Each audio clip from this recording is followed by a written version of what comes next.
Call the meeting to order. I got you a roll call at this point in time. Tim, are you here? Here, Councilmember Rappaport, you here? Yes. Councilmember Spears, are you here? Yep. Councilmember Waddell? Here. Councilmember Andrews? Here. Councilmember Joyner? Here. The chair is here, and everybody's here in the county for it. I'm gonna turn it over to our city manager to talk. Thank you, Mr. Mayor.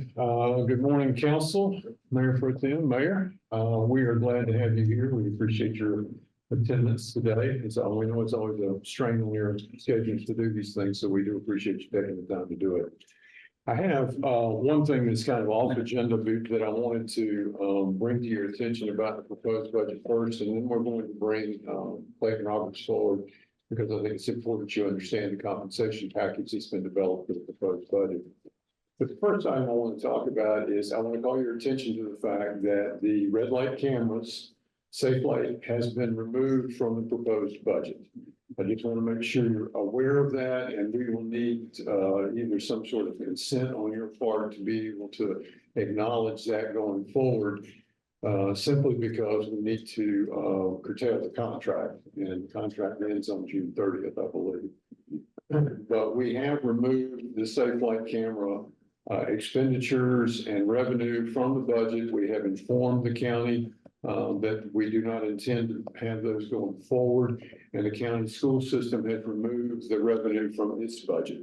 So the numbers have been appropriately accounted for in all budgets, but I want you to know that that has been removed. There is a proposal in the budget to purchase cameras and to establish them at the same locations where the current safe light cameras are, but it would be a one-time installation, and it would be, as I recall, it would be real-time information with regard to the intersections. It is a more economical way to do it. I will tell you that on the flip side of that, that the red light cameras, safe light cameras were the one way that the city had to contribute to the state of education in the county. And there was some discussion about that at the time that we removed it, but given the cost to the city and then the benefit simply to the county, we decided it was best to remove it. So I just Certainly, that was never the intent of the red light cameras to begin with. I understand That that. was an unintended consequence. I understand that. Yes, sir. You said you needed some sort of form of consent, that like a form of a. If we can just get some consensus on your part that it will be okay for us to remove that and proceed with the process. Yeah, I'm against. Tony says it's real time, which it will be, but we can't have it running 24/7. Yeah. It's just one of those things that's Verizon would shut it down. So we were gonna have recorders out there so they can jump back and go look at when they need to. Or if an incident is happening, they can go at that point. I just want to make sure you understand it's not 24/7 rotating because Verizon can't handle it on their network. So just to clarify it. I have a question. Yes, sir. Those intersections where they're placed there for a particular reason. Does that placement still coincide with what the police department thinks is the critical places to have them? Right now, we're gonna use the same poles and we'll work with them. If things need to be changed, then we'll have to adjust the poles, but it should work the same because What do we you can, mean by adjusting the pole? we'll have to take the pole out and put it in another location. Okay. Because Safe Light has poles up there currently with electricity boxes and everything's there ready to go. So we will have cameras that can do zoom, pan and tilt and all the other good stuff. So we'll have a lot more capability. Currently, if the police needs to see something, they have to contact engineering, who contacts the vendor, who gets the video and sends it back to police. This will be directly going to, That's government at work. I'm sorry. That's government at work. Yeah. 3 and 4 layers to get something that should be a hell of a. Yeah, lot we're simpler. improving that. So police can go, the Sting Center can go directly to the camera they need to see, and they're getting some other software from Fusus on another thing that was approved last year. What is the expense on that? What is the total expense on this plan? This plan, we put, well, we had to, Motorola was not on a contract, so we had to do it ourselves, and we've enhanced it by having file servers at each location, which cost, so over a 5-year period, it's 300, it won't be over 300,000. We have, contingency funds in there in case polls and stuff need to be moved and electrical. I don't know what that. Budget was about 65. The ongoing is budgeted in the budget, yeah, that's the, About 65, is that really? Yeah. According to law, it's about $170,000 to install and $25,000 a year to maintain. yeah, Yeah, our initial plan changed. Leaving because them right where they are. yes. Sir. Yeah, Moving them is another. yeah, we do have some contingency in there in case that we do have to move them. If they want to move a bunch of them, then we may have to come back and ask for more funds. But if everything goes as planned, we should have enough money. And it can be, as Mr. Cottle said, real time at the incident, but not 24/7. I would also say that this should free some time up for staff because there are appeals that go on with this process. And that does take some time. And there's also some information you saw always requested from insurance companies, that kind of thing. So it should free up some time for staff. You get the consensus that you. I think that is, yes. So this new implementation is real time, but it's not 24/7. And there's no other option where we can entertain 24/7 capability. Right now, no, because it's mainly a factor of Verizon and their network speed. Because if you've got 13 cameras out there streaming on their wireless network, the cell phone service, it will cause havoc for other users on there. So that's why they don't want it 24/7. They are very acceptable for the police if there's an incident and it needs to run 2 or 3 hours. I don't believe we've ever had an issue with that. We had one camera location that was running 24/7, high def, and they shut it down. So that's why we're not expecting real time all the time, just at moments when it's critical. Am I understanding correctly, 24/7 recording capability, but it will not be monitored 24/7, Yes, sir. will be streaming it 24/7. Thank you. Yeah, that's a better way to say it. So we are putting the data on a server that's at the pole. And then they can go in there and look at it either back, whatever time frame the server has, or look at it live for, a short time. So Okay, thanks, David, because thanks for your public safety hat, because I was a little bit lost there, and there was a huge gap as it relates to safety. If you ask me, if the capability to record for around the clock wasn't there. yeah, we do have that capability. We're putting servers at the poles so that we can record probably up to 30 days or more, depending on the size of the server. That's what our goal is. Thank y'all. Thank you. Thank you, Brian. As you know, today is principally for you to delve into the proposed budget, for you to direct changes that are associated therewith, and then to have something, a document that will be ready for you to adopt in June. We have done a number of things that are important with this budget, and I think probably the most important thing that I am proud of is that we have been able to compensate our employees in accordance with the direction that council gave back in the middle of the current fiscal year. And then we've been able to do that without a proposed tax rate increase. But I think the compensation package is something that I would like for Clayton to go over and let you see some specific percentages and numbers so that you will at least begin to develop a level of comfort with it. So with that, Clayton. Yes. Excuse that. Good morning, Mayor and Council. So I'm going to talk about employee compensation that's in the recommended FY 26 budget.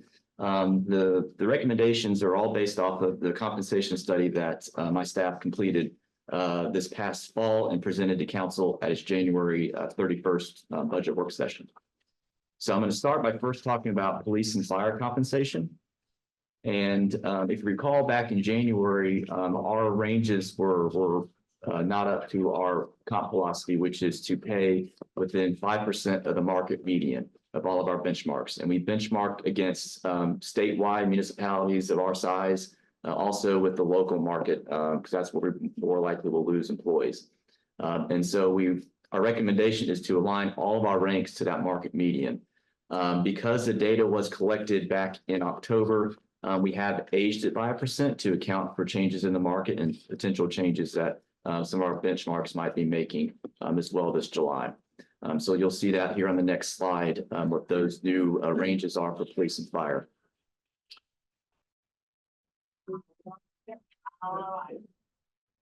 Okay. Thank you. We're also going to be adjusting the spread of the ranges to align with the market. If you recall back in January, the spread is the difference from the minimum to the maximum of the grade. Our spread was about 60%. Our benchmarks was more around 55%. So we have adjusted that. So again, our ranges are going to align right with that market median rate. We have also created a senior firefighter and police officer rank. This is to help with retention and to encourage new hires to obtain certification, stay with the city, and be rewarded with a pay increase after 3 years. So I'll talk about that here in just a few moments. And then one thing, by adjusting our ranks to the market median, we've also been able to create enough space between ranks so that we can now, for our employees that are going through the promotional process, give them a guarantee of at least 5% when they go from hourly ranks to hourly ranks, and then a 10% minimum when they go from hourly to exempt or exempt to another exempt rank. So that's the minimum. It could be more than that, but it won't be less than that. Because that was one thing that our employees wanted, was some more transparency with the promotional process and what their pay would look like. So these recommendations adjust 3 things. One, I just talked about with the compression. We've now created space between our ranks so that we can promote people. It addresses the retention issue with the new officers by creating that senior firefighter and police officer rank. It also addresses the competitiveness of pay. And you'll see that in the next slide with adjusting our pay to the market rate. So if you flip over, this is the new ranks and rates for our the firefighter, you can see on the far left is the percent employee increase. That is the percentage that we will be moving our employees and the percent that they would see if the proposed budget is approved as presented. So our firefighter minimum is going to move up 5.4%. It's currently at $45,893. The new minimum is going to be $48,368. We have created the senior firefighter rank. In order to squeeze that rank into our existing rank structure, we did have to move up all the ranks above that from engineer to assistant chief up 3%. Yes, sir. Could you just provide a little clarification on both the senior firefighter and the senior police officer? Like, when would that occur? How does that promotion take place within the current ranking structure? I'll get to that in just a moment. But essentially what it is anybody that is in the firefighter rank that has, or police officer rank that has at least 3 years of experience and meets certain criteria, they're going to get an automatic 3% bump. So I'll get to that in just a moment. And so you can see, you'll notice here that the upper ranks percentage increase is higher than the lower ranks. And there's a reason for that. Back in FY23, this council approved a $7.5 million adjustment to compensation. And we targeted those lower ranks because that's where we were really losing and we weren't recruiting back. This is during the COVID timeframe. And so we targeted those lower ranks. They received a 14% increase back in FY23. Upper ranks received half. And that created some compression and our upper ranks kind of got behind over the years. So this is going to address that going forward. When you look at our police salary scales, I'm going to go to the next slide here. The police officer rank was 7.2% behind the market median. So we adjusted that to match that. So the current police officer starting pay for people just out of BLET is $48,616. The new minimum pay will be $52,154. And you can see to the senior police officer, it's 3% on top of that 7.2%. And then you can see as we go up by the ranks, those percentage increases. And again, the yellow column on the far left, that's the increase that the employees in that rank would see. So to answer your question, Councilman Waddell, about the officer and senior firefighter ranks, we've been having conversations with both police and fire to establish the criteria for this rank. And so to be eligible to be promoted, you must be a uniformed firefighter or police officer for at least 3 years. You must complete specific training and certifications. So for example, for fire, that might be getting trained on all your fire apparatuses, having your pumping certificate. And if you have those certifications and you have 3 years and you don't have a level 1 written reminder, anything greater than level 1 written reminder, and you have a meets expectations performance evaluation, then you would get promoted to that rank with a 3% pay increase. So the progression would work like this. Everyone would come in as a trainee. And then once they complete BLET or their training with Fire Academy, they would then get an automatic 5% bump when they become a sworn officer or firefighter. And then in 3 years after that, they would get an additional 3% bump once they meet the above criteria and they go to senior officer and firefighter. So within that first 3 years, it's giving the officer and firefighter motivation to hit targets, they get pay increases. So in the first 3 years, they'd be getting guaranteed 8% increase. That doesn't take into account any market adjustments or merit that might be approved in that time frame as well. Any questions about police and fire? Pretty good feedback from those two organizations. I think I haven't really, I spoke to Police Mason. We had conversations about the senior police officer, firefighter, and the police department, fire department, and they are, I think they're pretty pleased with this. This is something they actually proposed a couple of years ago, but we didn't have the ability to implement it. Let me also just remind you, while Clayton takes a pause here. This is only as good as tomorrow. The minute that another jurisdiction finds out what our rates are going to be, they're going to go up on that. So please understand that these are good today, or good on July 1 or whenever we implement those. I think that's important. The second thing is to remember that your direction was to be within 5% of the median, and that's where we are. We are still going to lose people to small jurisdictions who are fighting with us for the best talent. And the best example that I can choose for you is right across the river in Leland, where they went up last year a considerable amount. Generally speaking, I, as a manager, am not generally worried about them as an outlier because they will pick off 1, 2, 3 people. We are talking about employing 280 some odd police officers and 180 some odd firefighters. We'd hate to lose anybody. We hate to lose our really good people, but we have established as a policy that we will be within 5% of the median and we will attempt to stay there. That's where this takes us, especially with regard to the upper ranks. I know those percentages look large, but they are justified in that, one, we did not compensate those folks as much as we should have 2 or 3 years ago. And 2, we've got to be able to move those folks up so that we can move the lower folks up without having what they like to refer to as compression. So please remember all of those factors, and it's only good as the next day after your adoption. So. Because you didn't listen to said councilman when he told you to do it. Okay, I'm going to move on to our general employees compensation. So again, looking back at the comp study we did this past fall, it showed that our hourly and our exempt or salaried staff ranges were off by 5%. And so what we recommended is or what we're proposing is to adjust all our grades, hourly and salaried, by 5% to align with that market median.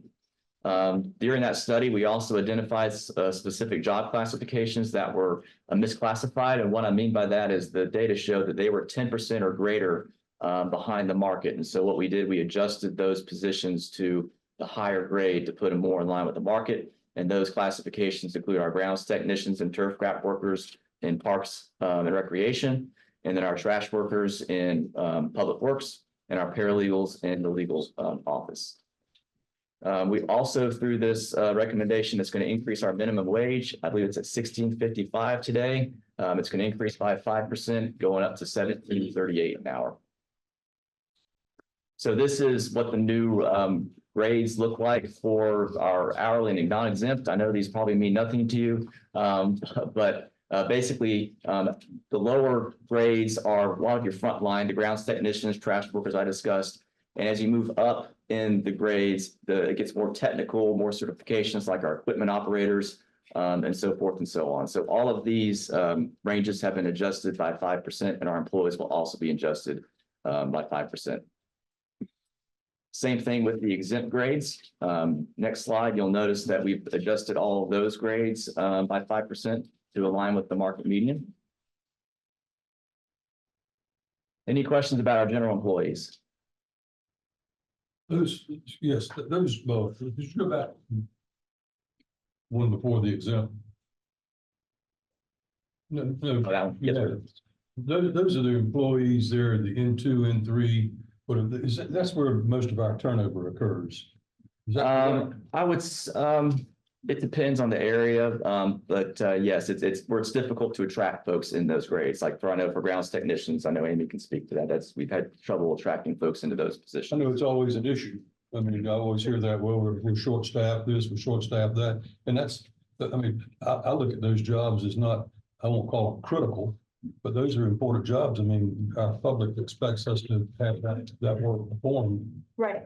I would say that they are critical in terms of what we've heard is a priority among council and our citizens, and that is how often that we mow the grass on the right of ways and pick up litter and in the parks.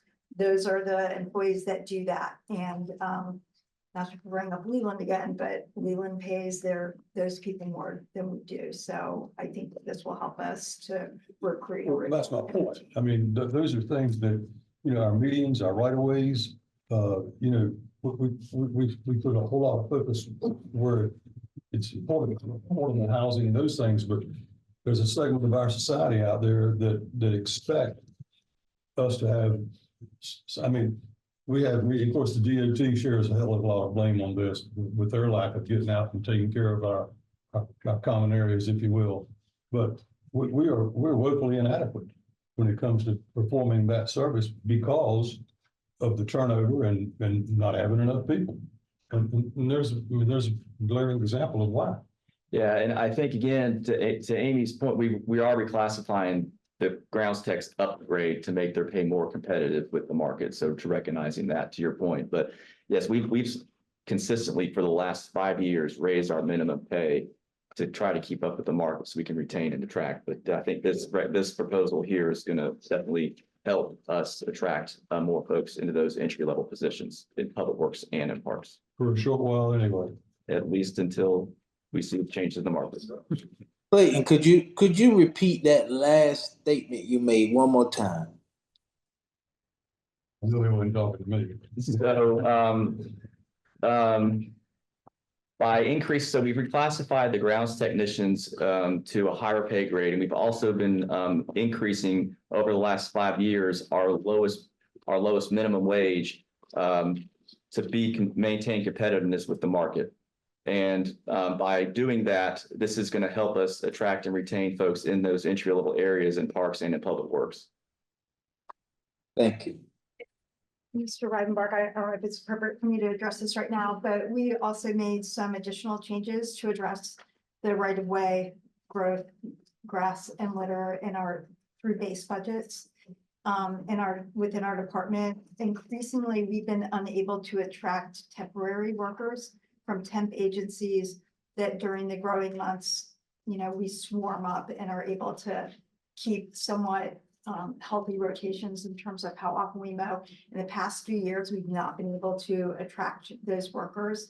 We're required to have them go through extensive background checks, which is lower the pool of people that are interested in it. So we've shifted money from that line item in the budget and have increased the amount of areas where we are contracting with a landscape company. So there's 8 locations currently and 5 fire stations where we use that contract. We'll add the operations center and the police and fire headquarters, and that will free up staff to MLK and Independence and Wallace Park and, you know, all the places where the grass, you know, grows high and we have to get out there so that we can better meet our established service rotations. We also, through a base budget shift, did a reorganization where we'll have a 3rd supervisor in parks that will enable more direct supervision of the frontline workers doing this work, and shifted some crews around to address downtown plant beds, which we're already seeing a positive effect. Well, sounds real good, Amy. Sounds real good. But that doesn't change the fact that we're woefully inadequate in our streetscape. When I go to some cities and I'm not just mowing the grass, they've got flowers planted all along the streetscapes and what have you. we're so proud of our city and we're always championing how beautiful it is and everything. And then you ride down and I notice it, and I'm sure other people do too. We're not spending enough money taking care of the beauty of our city. We just aren't, and y'all can sit here and quote me anything you want to all day long, but the fact remains, we are woefully inadequate. And there's a perfect example of why. You can't expect somebody to come to work $34,000 a year and be a dedicated employee. They're gonna be, as soon as they get a job, they're looking to go up. I mean, we either spend the money and have the kind of city we all tell everybody we have or not. I'm free. Well, I'll piggyback off of what Charlie said. You can't pay them low pay and treat them poorly too, because a lot of the issues that we have with staff is not totally because of money, it's because of how they're being treated. Are you agreeing with me, Kevin? I'm not gonna repeat myself, Charlie. I just wanted to be clear on that. But you're right. You're exactly right.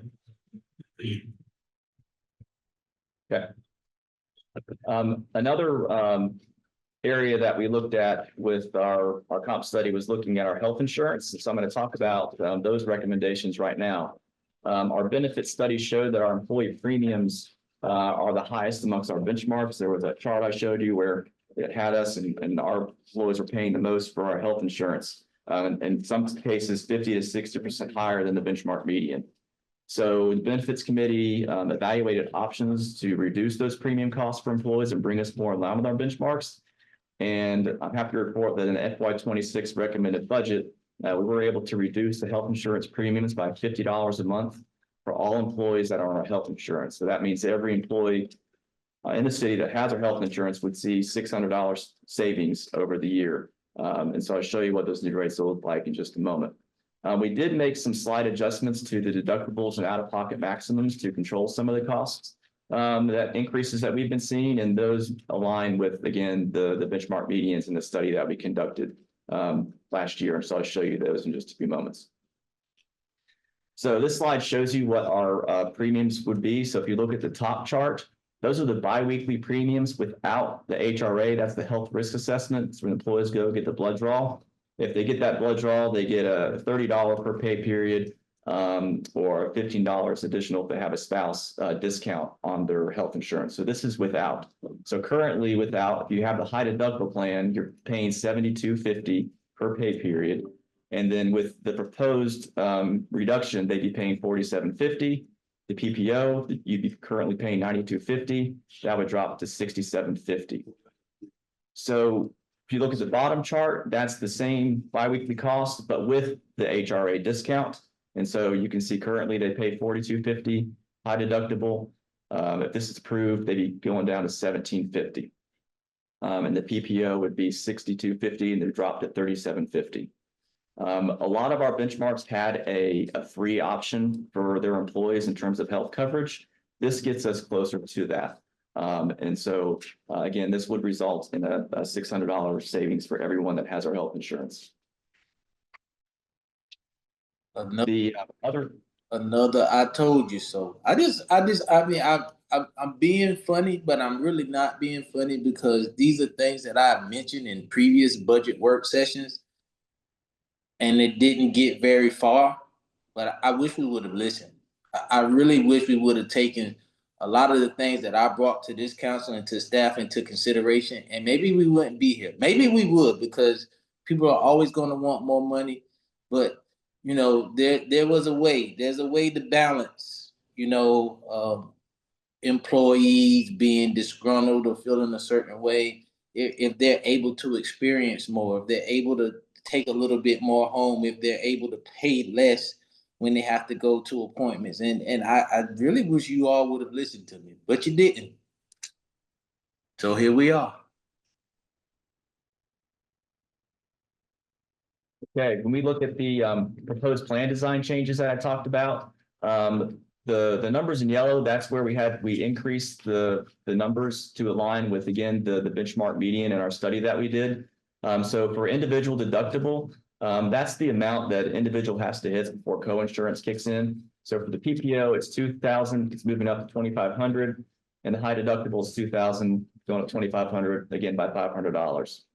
The family deductible for the PPO, we actually lowered it to become more in line with our benchmarks by $1,000. So it's going from 6,000 to 5,000, and then the high deductible, we increased by $1,000. We did look at the data to see what kind of impact this would have on our workforce. It's less than 10% of our employees that actually hit the family deductible. Same when you look into out-of-pocket maximums. We did increase those by $500 for the individual. We actually lowered the out-of-pocket max for the PPO for the family by $2,100 from $15,800 to $13,000. And we increased the high deductible by $6,000 to $7,000. Again, less than 5% hit the individual out-of-pocket max, and less than 3% hit the out-of-pocket max for family for the high deductible. No one last year hit the out-of-pocket max family deductible. We did have to make some adjustments to our prescription drugs. You'll see at the bottom, generic, those are still going to be $10 for the PPO. Brand drugs up by $10. Brand not in our formulary, meaning that it's not in the city's list of drugs and the discounted rates that we negotiate with our pharmacy provider, going up by $10. And the specialty, those tier name brand drugs, those are going up by $100. So when we pass this budget, this will go into effect July 1st. So it's you would approve it, yes, but we have to give our employees 60 days notice about any plan changes. And so we're going to do that, and then we'll notify them of the changes, and that will give them, we'll have to give them a window, a 2-week window. If they wanted to make changes from one plan to the other based on these changes, we got to give them an opportunity to do that. Okay. So we're looking at a September 1st implementation of this, and that's when employees would see the reduction to their premiums would take effect, would be in September.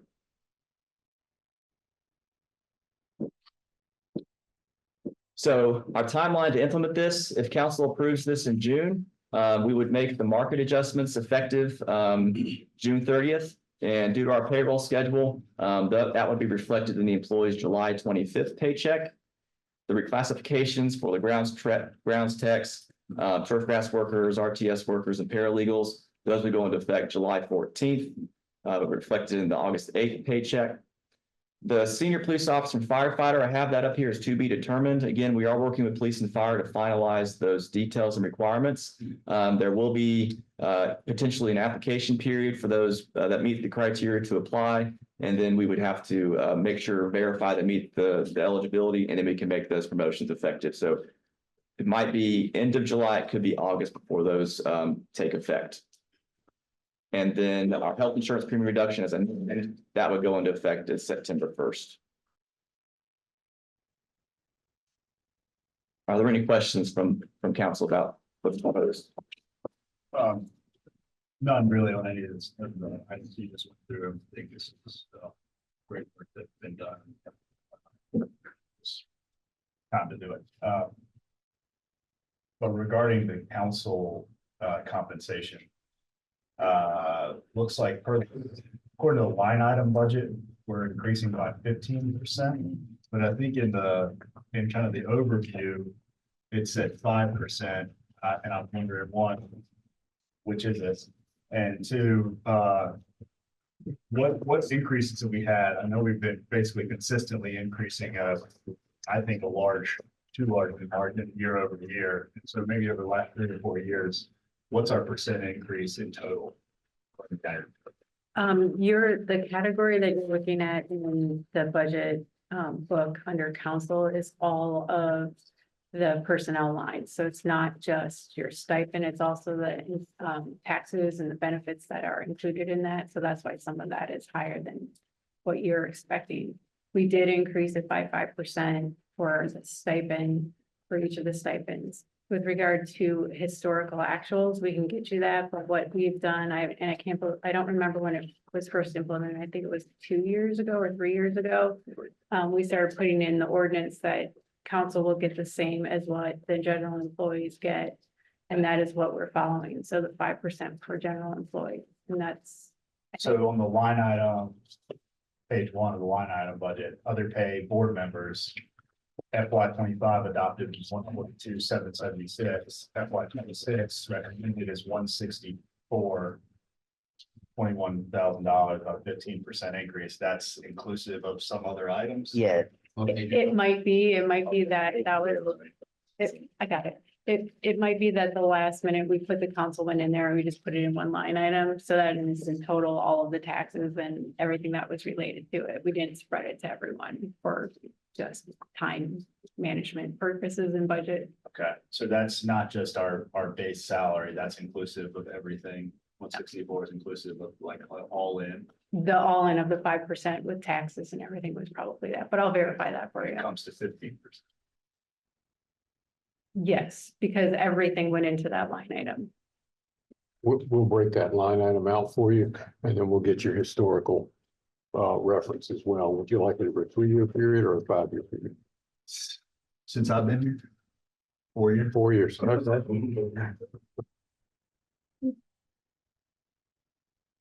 I think that was my only question at this time. Other questions? Yeah, I want to know how much it's gonna, to implement these new changes. What is it gonna cost the taxpayers? It's 8.6. $8.6 million investment in the workforce. Okay, 8.6 million, but how does it relate to the people is the question that I'm asking. Tax rate's going to 28.25. It is an equivalent tax rate, so in effect, it does not cost the taxpayer any more as a result of shifts that we've made in the budget. That's the direct answer. There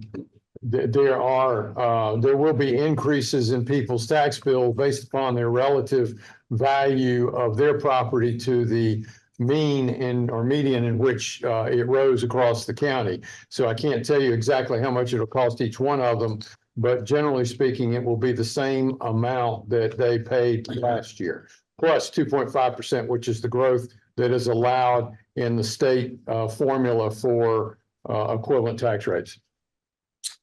Okay, but so yeah, it's gonna cost them something, right? So because we're not just pulling extra money out of our hat to give to our employees, right? We have reallocated a lot of funding in the budget. Yes, sir. The 2.5% above the growth is for growth that would have naturally occurred anyway. And so I guess you could argue that the 2.5% is additional, but by the same token, it is a naturally occurring phenomenon that we are allowed under the statute to take in consideration. Okay. What is that number, that 2.5% growth rate? What's that actual revenue? That may help, I think, Kevin's question. Oh, no, don't try to to me, Adele. Can you repeat that? I'm sorry. Sorry, I'm getting the exact number for you. 351,546. Thank you. That's the annual revenue. Yeah. That's the growth. Base. So I had just a comment. We talked about the difficulty because of having to do background checks for the labor for landscaping. And so we use contract landscaping firms. Do we require them to do background checks? No, we don't. We go through the competitive bidding process to execute those contracts. I don't know that I'm qualified to say from a purchasing and legal perspective what kind of bonds and liability and risk management that we require them to have, but no, we don't ask for individual employees who are working for those companies on our sites to submit a background check. I'm just thinking that this is an opportunity for an organization like Link that is doing reentry to be the contractor and supervise people and be able to, not only get, better labor for us, but all at a better rate, but also to help people that need that ability to re-enter the workforce without a background check or anything. So might be something to think about for future years. Absolutely.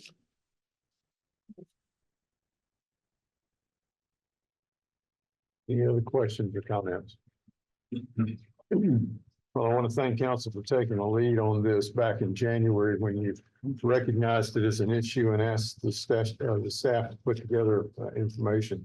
It's given us the impetus to go forward and bring forward something that we think we can be comfortable with. And I think one of the things that really will be important will be the reduction in the premiums, the employee cost of the premiums.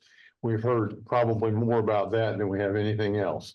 And bringing that down will disproportionately assist those folks who are on the non-exempt scale. And so I just want to say thank you for providing that direction, and we hope that this has met your desired goal. One of the other things that I wanted to talk about before we delved into your concerns about the budget was the capital improvement programming for the city. Those of you who are on the transportation, ad hoc transportation group have already seen some of this information. It is clear not only that time, but cost and cost as a result of time are beginning to, the toll they're beginning to take on our CIP program. And it has become an issue with regard to completion of projects and the need to defer some of those projects. I honestly considered offering you up a proposed budget that included a tax rate increase that would be devoted to capital improvements, but felt as though that was probably not an appropriate thing given where we were in the process and what I had told you we would try to accomplish with the budget. But you will note that in my budget message, there is a paragraph in there that talks about my concern about the CIP and the ability to accomplish those projects. I'd like to take a few minutes this morning, first of all, to outline a progress on one project that we're working on, which is the Parks Maintenance Facility, to give you some idea of what's going on there, because I don't think you've been updated on that project recently. And then I'd like to also have staff update you with regard to capital improvement programs in general and where we would anticipate being able to take some of the funding to be able to close the gaps on those funding, and then potentially bring back to you deferral of some of the projects that are in the CIP simply as a result of needs for funding across the board. So I'd like to start with the Parks Maintenance Facility, and I'm going to ask Dave Mays to come forward and talk to us about that. Dave is actually the project manager on this project, and I just want to get you a brief update on it. Dave? Good morning. Morning.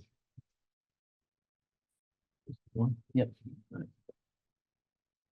Just a little bit of background. The existing facility, that the staff, really Amy staff, people that do right-of-way mowing, urban forestry, park maintenance, and amenities work. They are housed at a facility at 1702 Burnett Boulevard, right across from Greenfield Lake. The facility at this location, the primary office building, is a house that was actually constructed in 1923. There are various other covered storage structures on the property.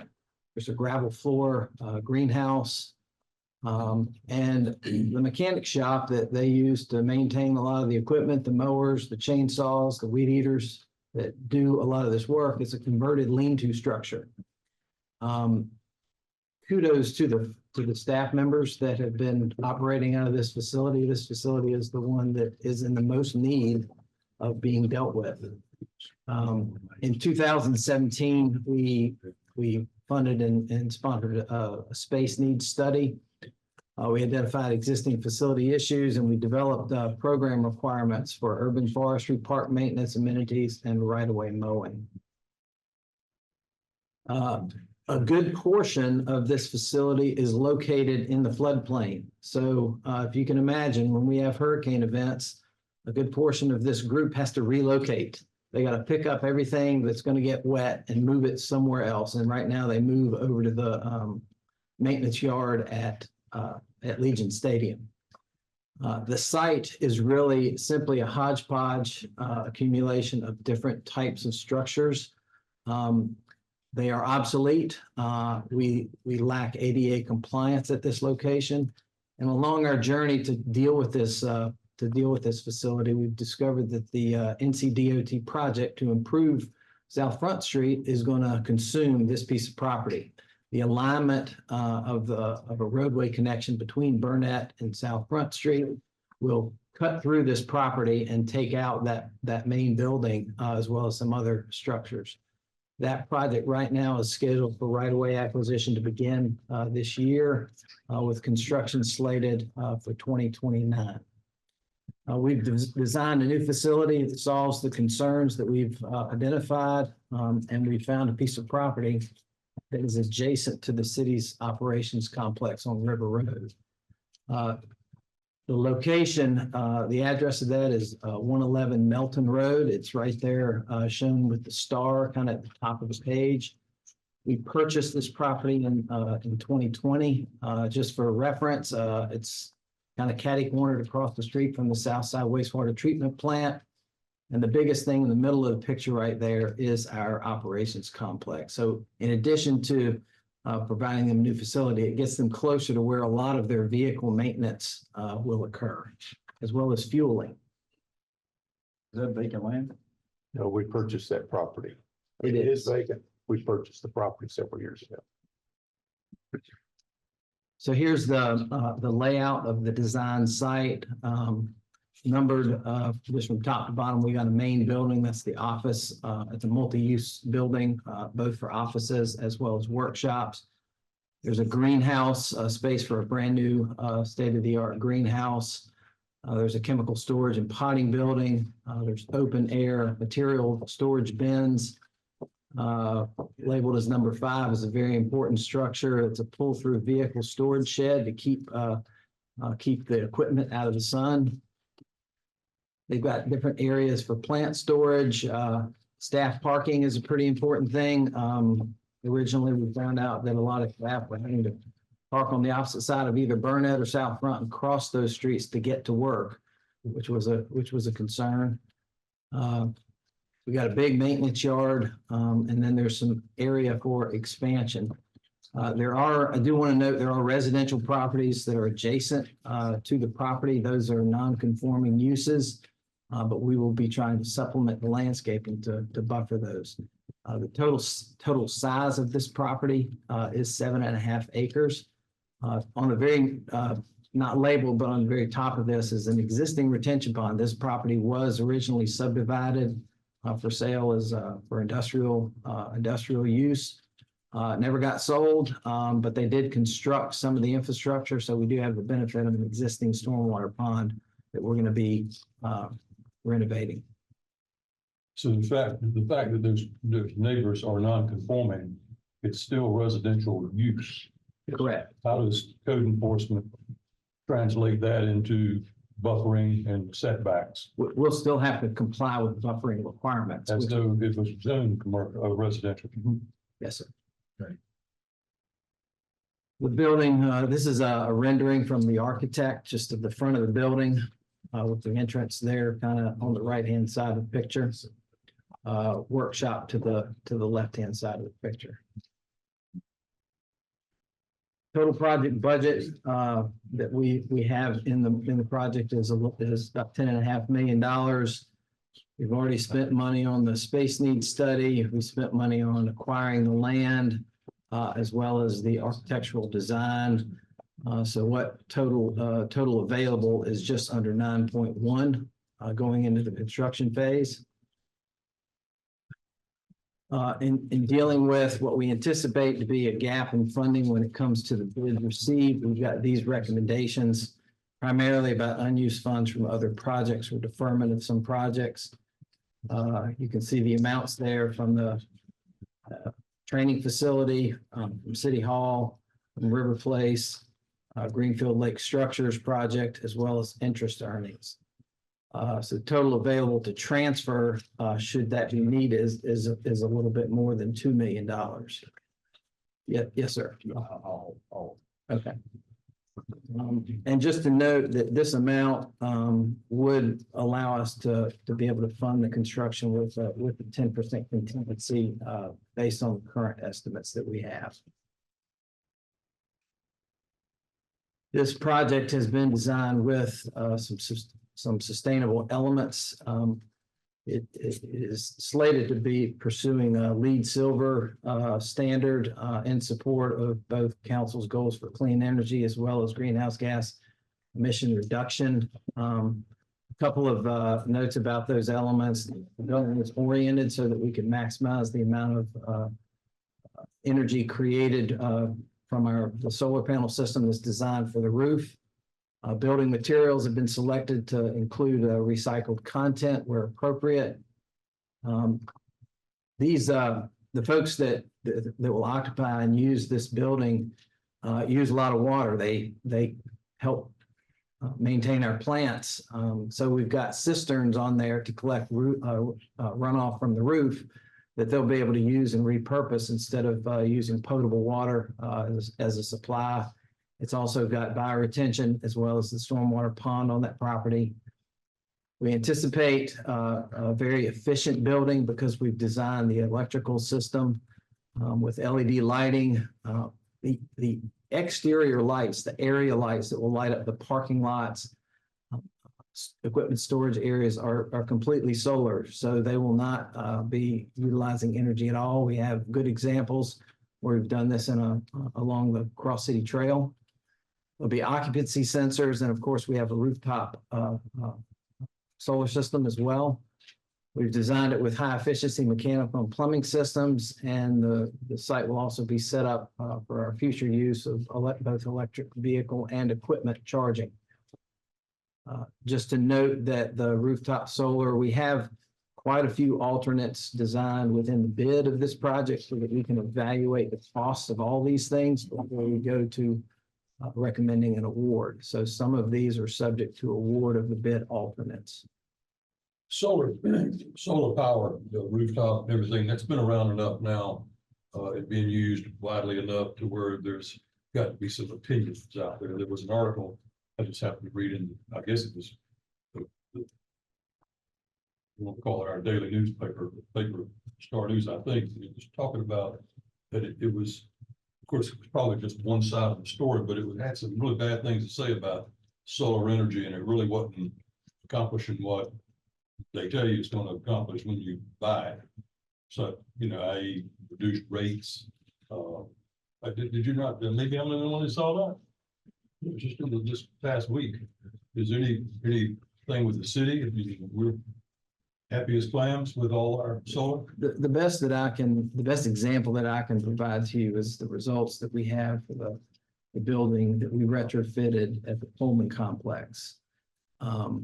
That was done, gosh, probably 15 years ago, and we're still reaping the benefits of the energy that we produce on that. Bank any? I mean, were you able to bank any energy or? So Duke Energy, they regulate how that works. That's a bi-directional meter. So when we're producing more than we're using, we're sending it to the grid. When we're using more than we're producing, of course, we're consuming energy. They allow you to bank on a monthly basis every month, except for the month of May, in which case, if you have a balance of additional energy that you produced, they zero it out just in time for air conditioning season. I will also say one of the great things we did, the Cross City Trail over there off of Randall Parkway, there was an area in which we needed lighting down in that park. And one of the things that Tom and I discussed and came up with was to put in solar lighting, because the infrastructure cost was going to be really outrageous. And so we put in the solar lighting. We've been able to use that as a pilot project, and it has turned out to do very well. So I applaud Dave and his group for using solar lighting. I don't doubt those kinds of businesses at all, and I don't doubt any of it. It just, we've been at it long enough now, and we're all totally satisfied and what have you when it comes to power buildings. It's what have you. So our estimated timeline for the project, put the DOT roadway project timeline up here just for your, excuse me, just for your reference. Bid package is in purchasing right now. We anticipate advertising next month. Probably bringing it to council in the month of August in terms of award. Hoping to mobilize the contractor in September, and we anticipate about a 12-month construction timeframe. Again, the DOT will be beginning right-of-way acquisition for their project, and their project is slated for construction in 2029. Bring this to your attention simply because we're not going to have much choice but to move this facility at some point. We've got a design ready to go to bid. I just wanted to bring that to your attention. Yes, sir. When was this project originally approved by council? 17 or 18. Hate throw a wrench in something. Going to.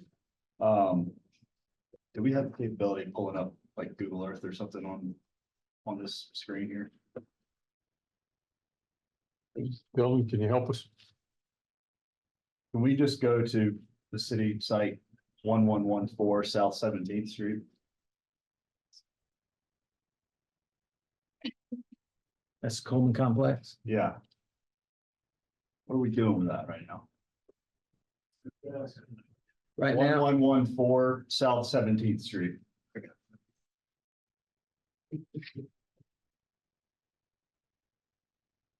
so that the facility that's being used right or at the Coleman Complex right now. Go satellite.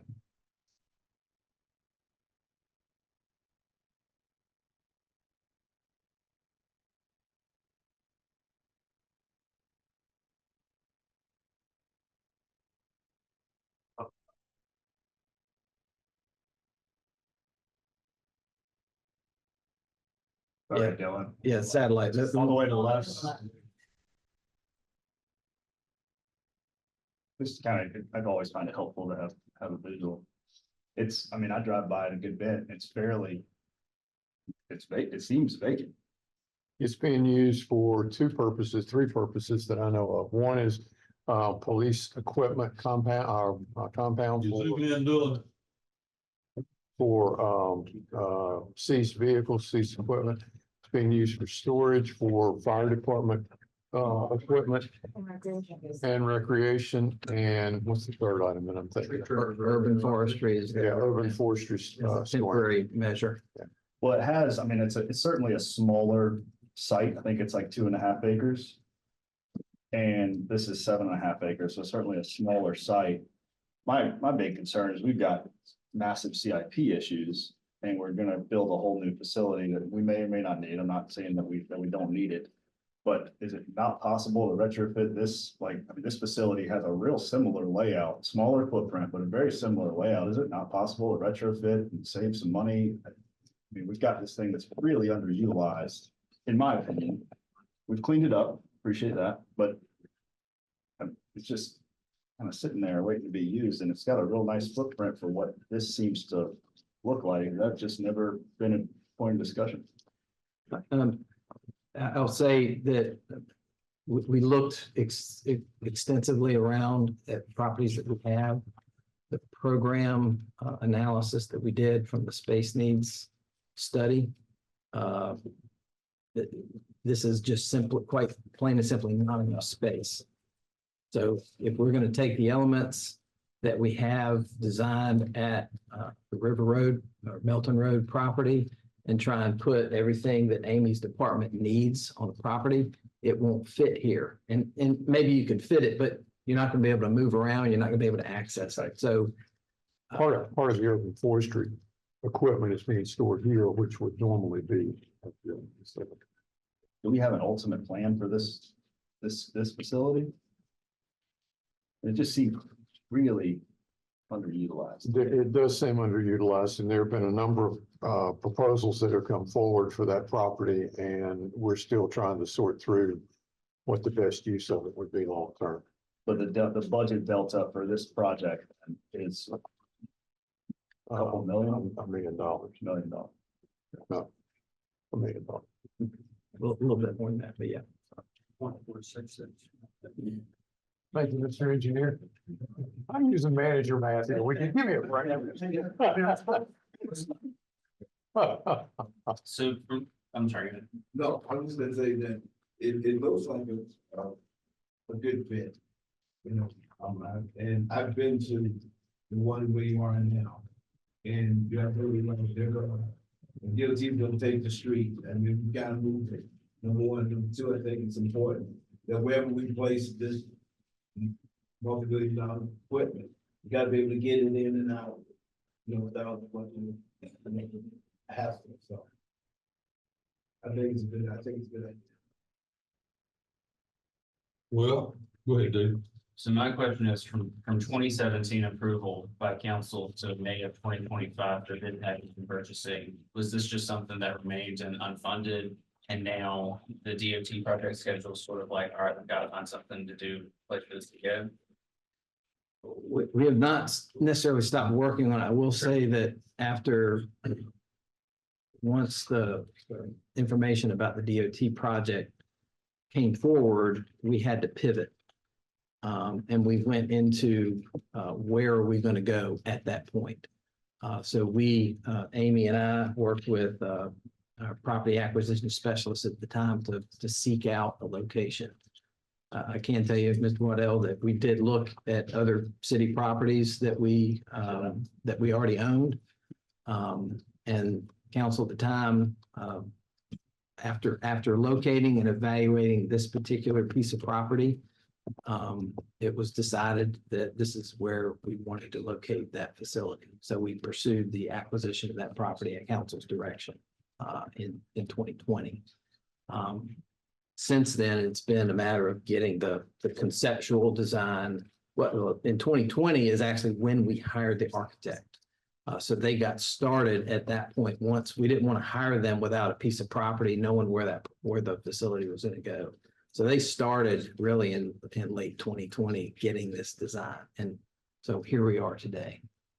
And so what is, or I guess ultimately asking, was this just something that stayed on the unfunded list for so long and now DOT has made us have to prioritize this? It had some funding back in 2017, 2018. It was not sufficient for the program that was developed. It did not account for property acquisition.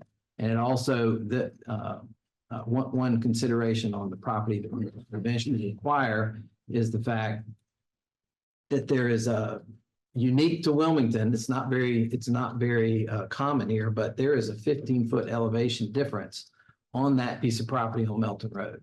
So it's the grading operation that's going to have to be undergone for that property. It's a little bit more significant in this case.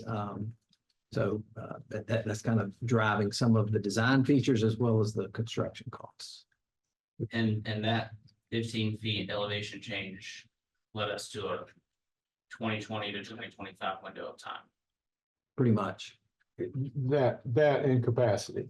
We had staff, Dave, you'll notice Dave's the project manager. Dave is not over parks maintenance. And Amy and Dave are working very well together on this, but we need a project manager to be able to do that. We needed to be able to devote staff engineering time to oversee the development of the project and the space needs study, et cetera. So ultimately DOT pushed us to move ahead with it. And this is not my background, which is why I'm asking these questions. Sure. Thank you. When we purchased the land where the operations center is in the mid late 90s, that was going to be a residential or some type of business / residential park. A small industrial park. That's right. It already had curb gutter. It was ready to go. Burroughs Smith owned that, and the city contracted with a realtor who appeared not to be connected to the city. We purchased that for a song, that property. And it was a great buy for the city. It served us well. That I've got a method to my madness here. I don't think that we necessarily need to locate operations and things of this ilk inside the city limits. Since 2017, when this was considered in the Coleman complex, I think these prices, these values have skyrocketed. Coleman complex sitting on one of the great freeways in our city, on a corner, directly across the street from the United States District Court, or it was. Now it's it's a great building, it's a great location, great volumes of traffic going through there. The piece out here on the River Road with the expansion of the port, what's going on, I'm telling you that that property where it put up for sale, it would sell, and I can't remember what we paid for it. But sometimes maybe we need to back up and kind of do what Newland did with River Lights. They took a whole new view of what they were doing there. The culture changed, and there's land. Nothing's cheap in southeastern North Carolina.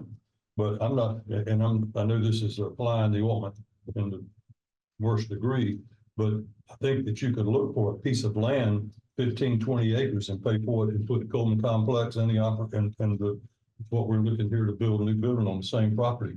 And, just outside the city limits. I mean, I don't know if we could work that fast, so you can buy land. But I'm just saying we need to sometimes look at it from another angle and think outside the box. We've got two properties that are very valuable. And the one on the Coleman complex, I think it's being underutilized. This one is going to be a big expense. We already own the land, but I think we could make money. And with regard to the DOT and right-of-way acquisition, do we roll over and play dead with them, or do we get some money too? Do we get to go to the table? How does that work? They will, Marathon, we need some help here. They will offer a condemnation price based on appraisal. If we disagree with it, I assume we can do just like any other private property owner and dispute it. We get to stick it to the state. I understand. I'm just saying, we're not gonna give it to them. There's some money to be had there. No, and there is some interest in the remnant piece of property that'll be down there as well. I mean, we're talking about our old zoo, because that's what this was. It was a damn zoo. So it's still there. Yeah. Okay, there's my 50 cents for it. What are you asking us for today? We're not asking you for anything with regard to this. We will be bringing forward a proposal with CIP long-term after you see the next segment. But we want you to know we wanted you to be up to date on the project, know where we were with regard to funding, and know where the gap is going to be filled from. Some of the gaps, see a city hall line item, 550,000. Is that from the 6.5 million that was appropriated? Or is that something else? This is from Bailey Hall, correct? It's Okay. different. Improvements to Bailey Hall that are not on this. Any other questions? So this gap funding money, if we can put someplace else. What am I saying? This gap funding money is money we're pulling from leftover projects, extinct projects or whatever, and pulling into there and being able to fund the gap in between. Could you use the money elsewhere? Yes, you could, but if you'll wait and see the next presentation that we do, you'll see we pulled money from other places and allocated to all of the projects that are within the CIP. In fact, one of the things that I asked about when we prepared this presentation was what other projects could this money be put to? And I was told, okay, these are all of our CIP projects, and there are no other CIP projects to which money could be put. You could put them to other projects that are not on the CIP board, but I would argue that you have the CIP projects. We're already going to have to talk about culling back or deferring on some of those. So we'd be better off using them for existing CIP projects. Okay. Thank you. Can I just add one more thing? Sure. Go ahead, Dave. I'm really worried, but go ahead, Dave. I certainly hear and understand the angst in the discussion about CIP and the funding gap. I will say that if we were to stop and pivot at this point, go find somewhere else to put this facility, we're not gonna have time. That is my gut reaction. We are not gonna have time to stop what we're doing, go somewhere else, plop a new design on another location and get this built in time to move those staff out before DOT consumes that property. Well, how much, what have you done on this, what have you done on the River Road site? Well, I mean, what all has been done? Soft cost, I mean. The design The design, I mean, we're as ready to go as is sitting and purchasing. sitting and purchasing, ready to bid the project so that we can get that, what is designed built. Take a bet. See if we build the building first if DOT finishes that project. I'll take that bet any day. of the week. One last thing that I will say is that of all the facilities that we have, Amy staff, they do important stuff for the city. And they are in, I'll just very nicely put it as a not ideal facility. They call Oh, it. I don't, hey, look, nobody would argue that. Sure. I mean, it should have been done 15, 20 years ago. But I'm just thinking, I was just thinking out loud. That's gonna be. Dave, I think you've done as much damage as you can. Thank you. Okay, sure, go ahead. I have a correction. Luke, you kind of threw me and I had a cheat sheet for property tax, so I gave you the wrong number. So everyone go back to the 2.51% growth rate that is allowable by state. That number is actually $2.4 million. Yeah, sorry. And as soon as I said it, I was like, I gotta look at that. So it is $2.4 million and that is split between the debt service and general fund. So sorry.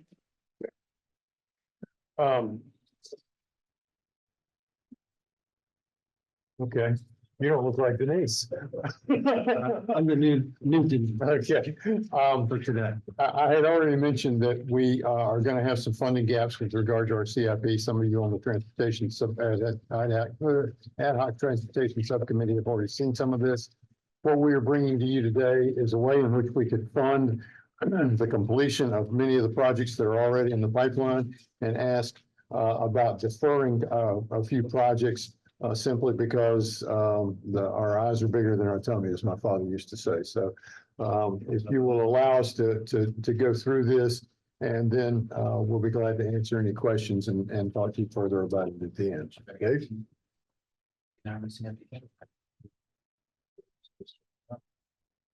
I think your packets. It's separated by a piece of paper. Separated by a blue paper. That's right.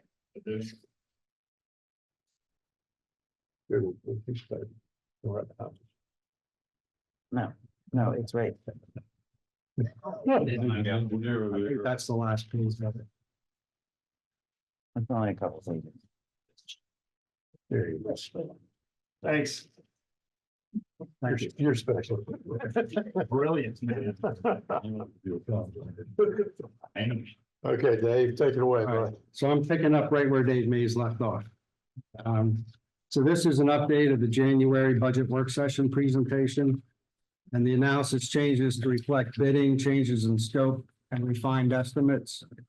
So we're requesting feedback on the following recommendations. This is the project that Dave Mays just reviewed. It has an estimated $1.466 million construction funding gap. And the actual amount needed will be based on the bids received. So since Dave just went over this, I won't be redundant. These are Parks Bond projects, the kayak launch and the Olson Park project. The kayak launch is out for bid. So the actual amount needed will be determined after the May 22nd bid opening. Phase 1 of the Olson Park project is under construction. The Phase 2 maintenance building has been scaled back. The 60% design cost estimate is expected today with a reduction in the funds needed. And its smaller funding gap is expected to remain.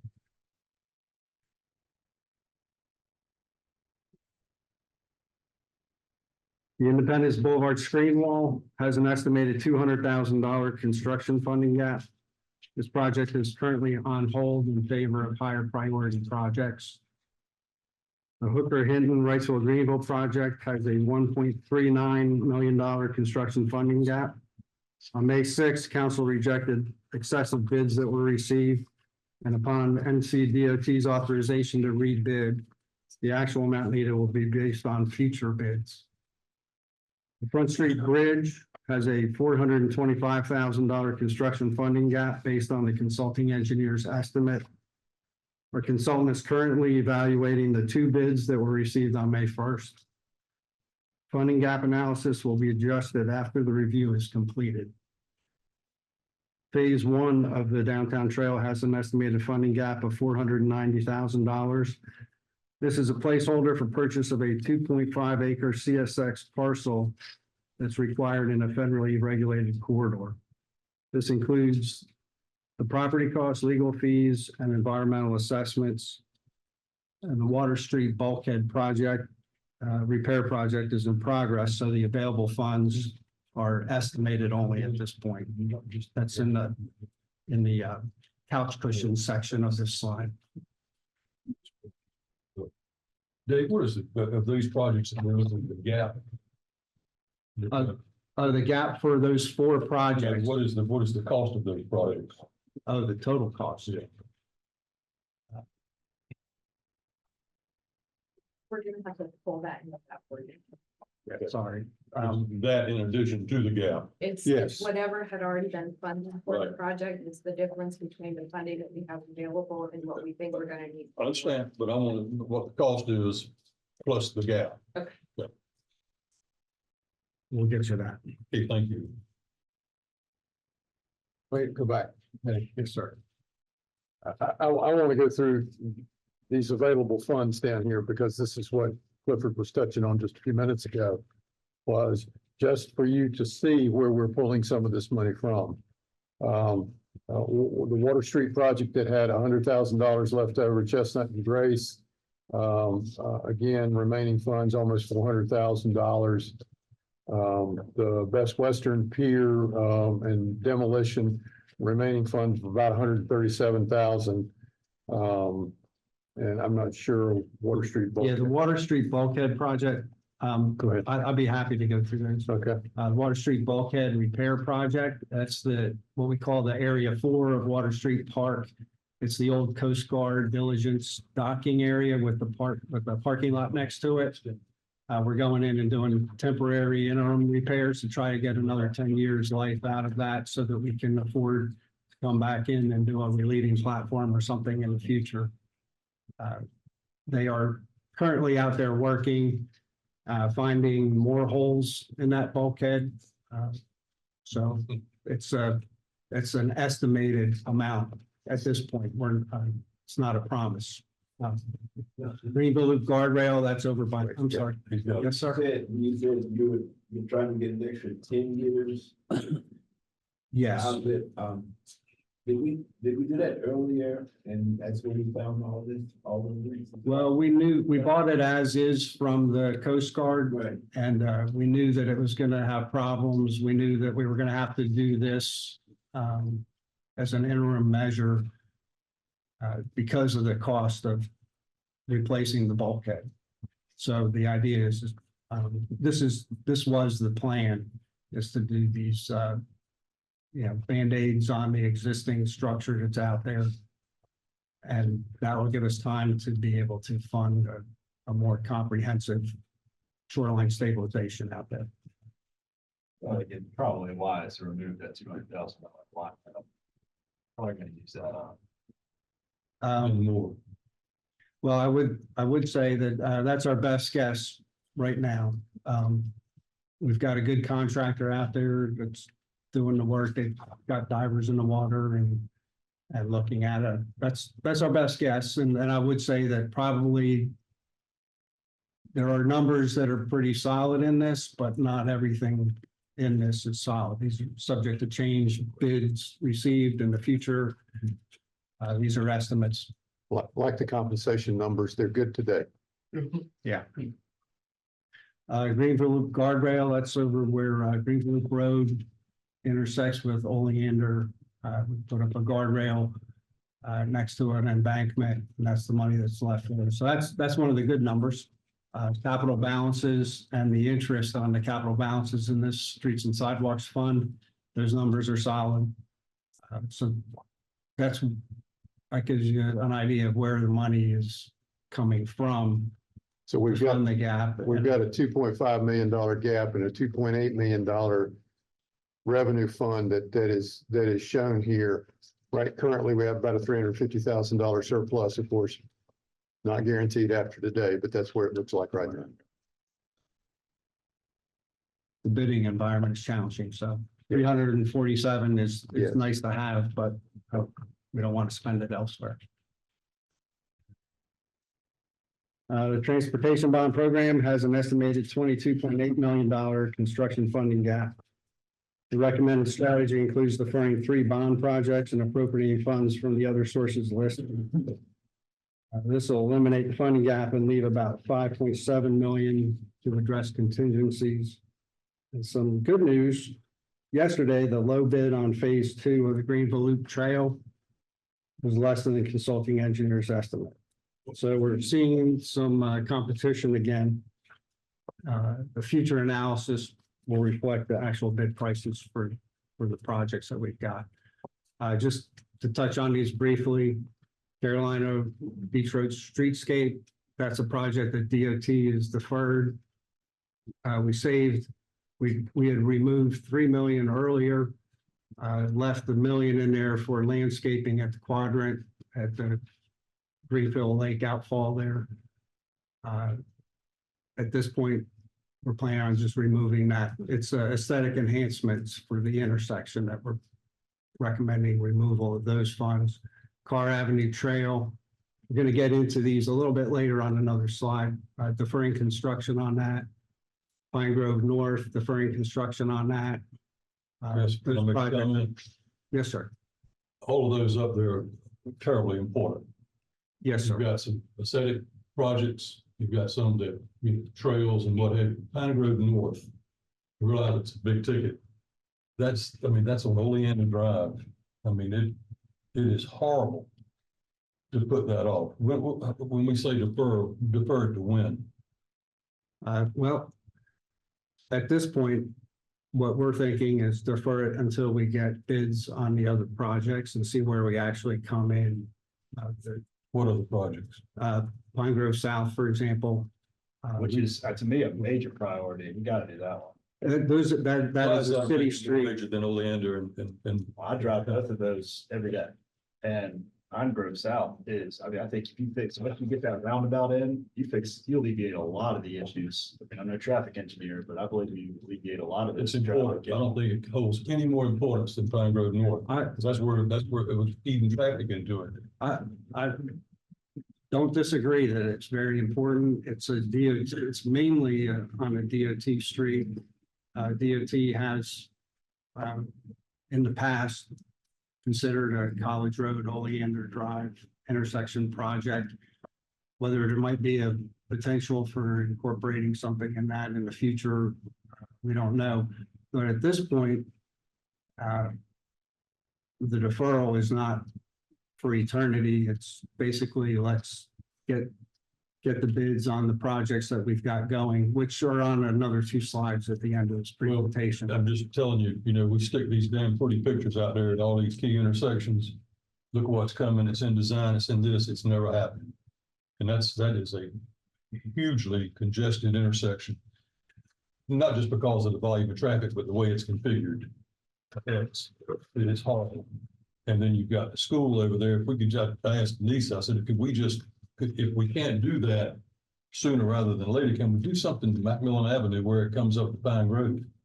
It's a horrible bottleneck, backs all the way up to Whitesville Avenue, which causes gridlock. So yeah, and I would say that these are staff recommendations and city council can certainly find funding to do whatever they would like to do. Are you saying, like most of these are you're deferring because of DOT's hesitance to do it? No, sir. All do. These are separate from the DOT projects. This one, Pine Grove North, is that? It's a city project that Talking about Human Creek Park. it's primarily in a DOT right of way. So it's a DOT roadway that we would be doing a lot of the work on. So, which is why the Pine Grove South project is kind of favored, that that's a city street. 100% city streets. I don't know. All I'm Denise, saying can- is that DOT pulled, College and Oleander out of the STIP. Yes. It was in there. I don't think they've ever had a whole lot of emotion about that intersection. Right. And when I do see their plans, it doesn't look to me like it's gonna be a hell of a big Change. solve of the problem. I don't, Denise, can you address the question about McMillan? So yeah, and we talked about that in the elevator one day when we were heading out of the building. That's where we get it all done. Yeah. And, so I think this has been a hard prioritization for staff to take on as well, because we've been putting blood, sweat and tears into all these projects. But we're trying to look at which projects remaining are gonna have the most impact on city infrastructure is sort of how we looked at it. And doing aesthetic upgrades at streetscape upgrades isn't a transportation improvement, so we felt like Carolina Beach Road was one that we should absolutely look at using those funds for transportation because it's a transportation bond program. Carr Avenue Trail, that project has grown significantly longer over the years because we were unable to come to agreement with UNCW about putting it across the old movie theater property. We tried for 3 years to get her Stratton. Across the old theater property. Yep, Okay. we tried for 3 years working with them to try and get first the Hearst Drive extension across there. When they wouldn't allow that, we looked at 3 different alternatives to trail across there. They were not willing to come to an agreement with us on that, which required we extend that project a lot further south. And then bring it over and bring it back north so we could tie it into the Cross City Trail on the UNCW property. That drove those costs up significantly. So our recommendation is we've got offer letters out on acquisition. We have about 60% acceptances on that project. It's not going to get any less expensive in the future to acquire those properties. Let's finish the acquisition. We'll have a shovel-ready project, defer the utility pole relocations, which are about $1 million, and defer the trail construction, pursue an STBGDA grant through the WMPO. City will come up with 20% matching funds instead of the full amount of construction, either in this fall or next fall, depending on when we have the matching funds available. And that's how we can very quickly get that project into construction as long as we finish the acquisition. And then for Pine Grove North, that project came in, we had 1 bid. We bid it for 30 days. We had no bids. We put it back out for bid for another 30 days, 1 bid. We had to rebid for another 7 days to be able to open that bid. And the bid came in 3.3 million over our consultant's cost estimate. And we just feel like we can't justify awarding that. We're constrained by the encroachment agreement with DOT. They're saying they have to do all of the work at night. In the Oleander right of way, that's driving those project costs up significantly. We think we can get some negotiation from them on that to allow us to do more work during the day. But it's the big competitiveness that is really hitting that project hard. We had conversations with DOT about that, and that project is in a sector where the big contractors aren't interested in bidding on it. It's too small for them, and the small contractors, it's too big for them to handle. So there's only a couple of local general contractors who have the skills and the ability to take that project on. And you marry it up with something. Well, We've done that in the past. we've done that in the past, and the only project that was any significance is Pine Grove South. And the concern is they're close geographically, but they're not next to each other. So it's not like you're gonna be able to take and have the same contractor working at the same place at the same time. So it's a little bit different than Muddling, Hooker, and Wrightsville, Greenville. They're right next to each other. That's a little bit easier. But these two have such a great correlation with one another. I mean. Yeah. You know, that falls on my deaf ears, what you're saying. I appreciate that from your standpoint, from the bidders standpoint, but there's a close correlation between these two intersections. I was disappointed when we weren't able to do what we had originally planned to do at Holly Tree and Pine Grove. That's gonna work. That roundabout is extremely important there. You just avoid it at certain times of the day. At Olean to South College, it's all hours of the day. And so. Olean to Pine Grove, it's like that all the time. And so when we looked at Pine Grove North and potentially deferring it, that the thought was, we've got Greenville Loop 2, Greenville Loop 3, and the sidewalk project out for bid. Dawson Rooster just went over to purchasing today. We've got Pine Grove South, where we haven't put it out for bid yet. That's gonna go later this fall. So let's get those projects out for bid. Let's see where those numbers come in. If we can get 3 bidders like we had on Greenville Loop Trail Section 2, we're gonna start to see better bid prices. But those contractors, when they walk into the first bid opening, and they're the only contractor in the room, when they come back a week later, that bid didn't go down. I get all that, but you know what? 3-4 years from now, where's it gonna be? Sky high. You see, pay the piper now and pay it later. But we'll be sitting here having, well, I won't be, you'll be sitting here having the same conversation at Transportation Ad Hoc Committee and CIP meetings and budget meetings. Same thing. So what we've done is we've done our best shot at trying to figure out how we can build the projects that we can within the funds available, provide some sort of contingency, which is what that 5.9 million is, to see how these bids come in. When we get those projects bid, see where we are and see what we have funds left to do, and then come back to council and say, okay, we have X number of dollars left. Based on the bid we took for this project, we think we're gonna need another X number of dollars. We want to fund it, like, those aren't decisions that we can make. All we're doing is bringing you some recommendations about where the funds are available. No, I understand where the funds are that are available to offset the gap. And then wait to see what you want us to do. I may. Yeah. I'm in favor of these deferrals. I may have been the driver of some of these deferrals. We have capacity issues, both from a funding standpoint, and more than that, even I think from an operational standpoint, what we bid off from the transportation bond. These are unfortunate, difficult discussions that we have to have and decisions ultimately that we're making to move projects forward, because the bottlenecks are eating us alive. And so I think it's important to prioritize like we have done here. Take down what we can, fund what we can, and then reassess and move on. Well, when every one of us that are elected runs for office, somebody always asks you, will you sign a statement that you won't raise taxes? And if you do that, you're a damn idiot, because you never know what's going to come down the line. It cost George Bush being president one time. He said he wouldn't do it, he had to.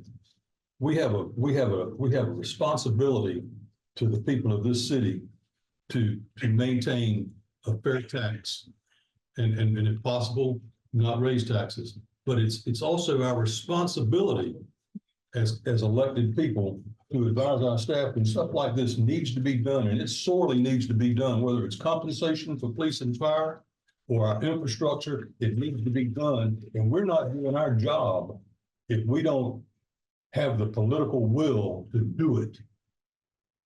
And that's not just this budget year, that'll be every year. Nobody wants to see taxes increased, nobody, especially me. We all pay them, and we have to go out there and meet the public when we've done it. But they crow and raise hell at us all year long because that pothole has not been fixed, or this intersection is overwhelmed, or our police and fire are not being compensated fairly. This is where we can take care of those problems, but we have to have the political will to do it. So, I'd say we've raised taxes 3 out of the 4 years I've been here. We've raised taxes, so it's actually happening. We spent $6.5 million upfitting our offices that could have taken care of a lot of this stuff. So there's some prioritization that has to come into play. and hey, Luke, if we'd be sitting over there right now, me and Neil Anderson and Margaret Haynes sat for 3 years with you and John Sawyer and all that crowd looking at a building that was going to take care of some of our problems. No parking added, and it was. I asked you one day, I said, Tony, what kind of money are we talking about on this building that we're talking about? He said about $95 to $100 million.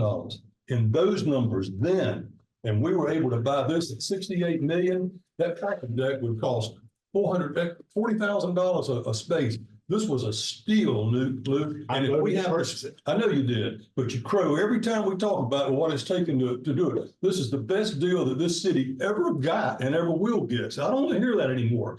And we have raised taxes. But you know what? If you look at our tax rate compared to everybody else in the state, we're middling. Nobody's down here screaming and hollering. A few conservatives will come down and raise hell at me, and you're their guy. And well, we're keeping the tax rate. And as a result, we have this CIP that we can't do because we won't raise a penny or 2 pennies on the tax rate. They forget all about it. This is what we're supposed to do. Our roadways look like hell, and it's because we're chintzy with our damn tax rate. Respectfully, I'll crow about it as much as I want to. I agree. Because the $6.5 million was done in between a budget session, it wasn't budget, it's not reflected anywhere in our budget. And we could have fixed a lot of these holes with that by prioritizing things differently, which is what we're doing here right now. I don't want to get into a big debate with you on that, but we've raised taxes consistently. We allocate funding for what's not needs, and we're paying the piper right here today. These are needs. Agreed. Question that doesn't have anything to do with taxes necessarily, but I had a constituent about this Pine Grove project asking, and I told her about the, that we decided to delay it and defer it. And her issue was that mature longleaf pines were cut down, hardwood trees were cut down, a man's home vegetation on the corner was destroyed. Poles removed, electrical was relocated, and Lowe's Foods was closed before there was a bid on the project. And so just I guess a process question, is that true or? Yes, it's true. So for the Lowe's Food is an unrelated situation because that's down on the Pine Grove South project. So that, I'm not sure why the store closed. Right. I don't think it was project related, but that's a whole other situation. Yeah. But in order to prepare to go to construction for Pine Grove North, we acquired the property acquisition. There was a whole property take with the house. We did move the poles, we have cleared trees, and it was because we had all intentions of awarding a project for construction once we took the project bids. But when the project bids came in 3.3 million over our consultant's cost estimate, trying to justify that cost that's a challenge. Especially with the budget situation that we're looking in overall. One of the recommendations that we're asking for today is we still have a bid open on that project. It's 3.3 million over. Our recommendation is we reject that bid, defer the project, and come back at the end of the program and see what we have funds for. That's council's decision on whether or not that's what you want us to do. Thank you. That's why we're bringing it to you today. And if I may, starting a position where you've got all the property acquisition done, utility poles relocated, the house is taken care of, the person's been relocated. That's a much better spot to reinitiate a project than otherwise. So As importantly, much in the same way the Carr Avenue project, that property is not getting any cheaper. And the fact that we purchased it, banked it, we are in a better position now than we will be 3 years from now. We'll do something that I don't typically do. I'm gonna agree with Charlie twice in one day. I do. Lottery ticket. Yeah, whatever 3 or 4 digit number comes to your mind, Charlie, just share it with me, okay? I do believe that it is, as the elected officials, it is our responsibility to take care of the city. And so if we must raise taxes, and I'm a little reluctant to do so because I know the financials. I don't know the financials of everybody within the city limits, but what I never want to put people within our city limits in a crunch. But if we are going to raise taxes, people need to be able to see the things that we're raising taxes where there are improvement within their lives, like you said, the infrastructure or resources, access to resources, things of that nature, where they can see the benefits. So we do have to raise taxes, But then, you know, we have some people who will talk about us raising taxes and talk about the things that we do. Like the purchase of 929. I believe it was a good deal. But I mean, then we have some council members who never miss a trip, you know? So if we're gonna be fiscally responsible, let's be fiscally responsible. All the way around. It's some consistency that has to take place as elected officials and what services and what type of resources that we provide to our citizens. Yes, I should, if we're gonna delay this project on the design, is the design set or we're gonna have to come back and revisit that? The design is set. Before we rebid it, we would go back and make sure that nothing had changed, but this project, the design was 100%. It was bid, So it's done. it's ready for construction. So it's just a matter of deferring it and possibly looking at it maybe the next fiscal year. Yeah, To see if we can do this project. yeah, how far out it is will kind of dictate how. On the possibly design, on the plans design, come. just out of curiosity, this design started when, 2020? The design process. Yeah, I mean, we started with the quarter study. Prior to that, I would say around 2017 was when we started the quarter study where we looked at the Wallace Avenue roundabout. We looked at the Pine Grove North projects and the Pine Grove South projects as a network to make sure we were making the right improvements at each location. And that's where it came out that a roundabout at Pine Grove and Holly Tree didn't work, and we needed a dual lane roundabout at Greenville Loop Road and Pine Grove instead of a single lane. We came up with the alternative for what we were gonna do at Pine Grove and Oleander, and then about 2020, I think you're correct, was when the design for the project started. I'm gonna have to get that information for you. But does a design usually take about a year? Design can take a year, except for when you're in a situation where you have that much property acquisition and that much pole relocation that had to occur with that project. And because you're working with an outside agency, Duke, sometimes that can take you a little bit longer because we have to go through what's called a utility relocation agreement with them. And we send them the plan. They have their own consultant that they then engage that goes out and looks at what they're gonna have to do from a pole relocation standpoint. They come back, we all review that, and then we have to get an agreement in place with them. So that can take some time. Generally, we figure a year for design, a year for property acquisition, and then we can go to bid. But we're finding that it's taking longer. Which drives up. We do have inflation, yes. So we were talking about this in the transportation ad hoc committee about design build instead of, I guess, process was design bid build. Yeah. But the design build is what the state has been using, from what I understand, the state has been using to try to make these projects move a little bit faster. I think it's And so I guess there's two-part question is, looking at that aspect in regards to funding projects that are taking, in my opinion, way too long. Then the other part of it is on the bidding process. Are we only bidding with general contractors that are within the state of North Carolina? We're bidding with contractors anywhere in the country. Roger, that may be a question for purchasing rules, but my understanding is that contractors need to have a license in the state of North Carolina in order to complete construction. Really? With that means that they can do out of state in general, they just have to. I'm hearing two arguments, and one argument is on the bidding process, and I'm hearing it from engineering specifically, is that we've got a lot of work in the western part of the state. It's taking a lot of resources, and a lot of the contractors have gone up there. There's a significant amount of work that should be up there for a number of years, which puts a significant amount of pressure on the bidding process. Because of us in different parts of the state. So if that's the case, and it's driving up our cost, which affects taxpayers, because we have to raise revenue of some sort to pay for these things.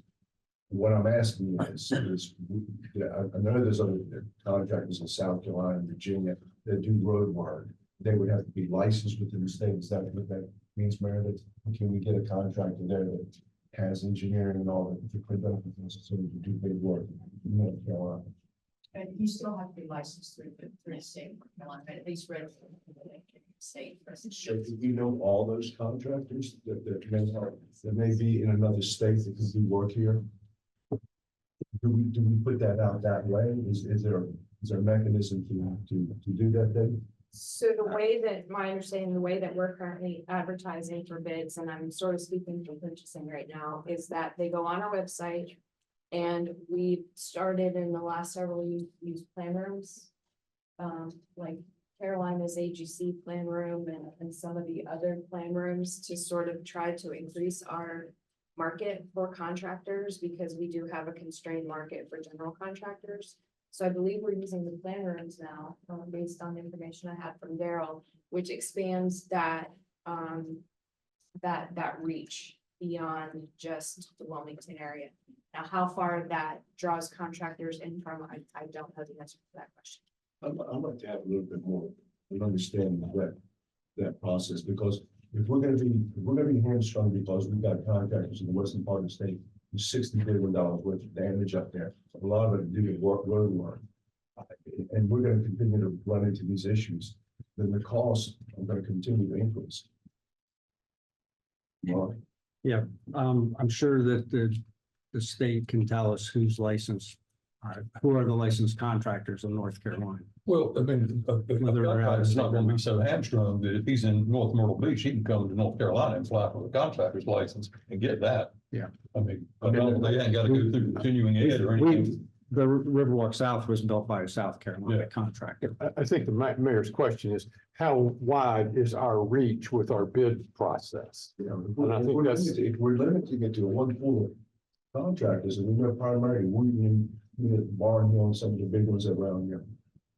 But if we need to go outside. Right. To see if we can get some more competitive business, so do it. We'll follow up with purchasing.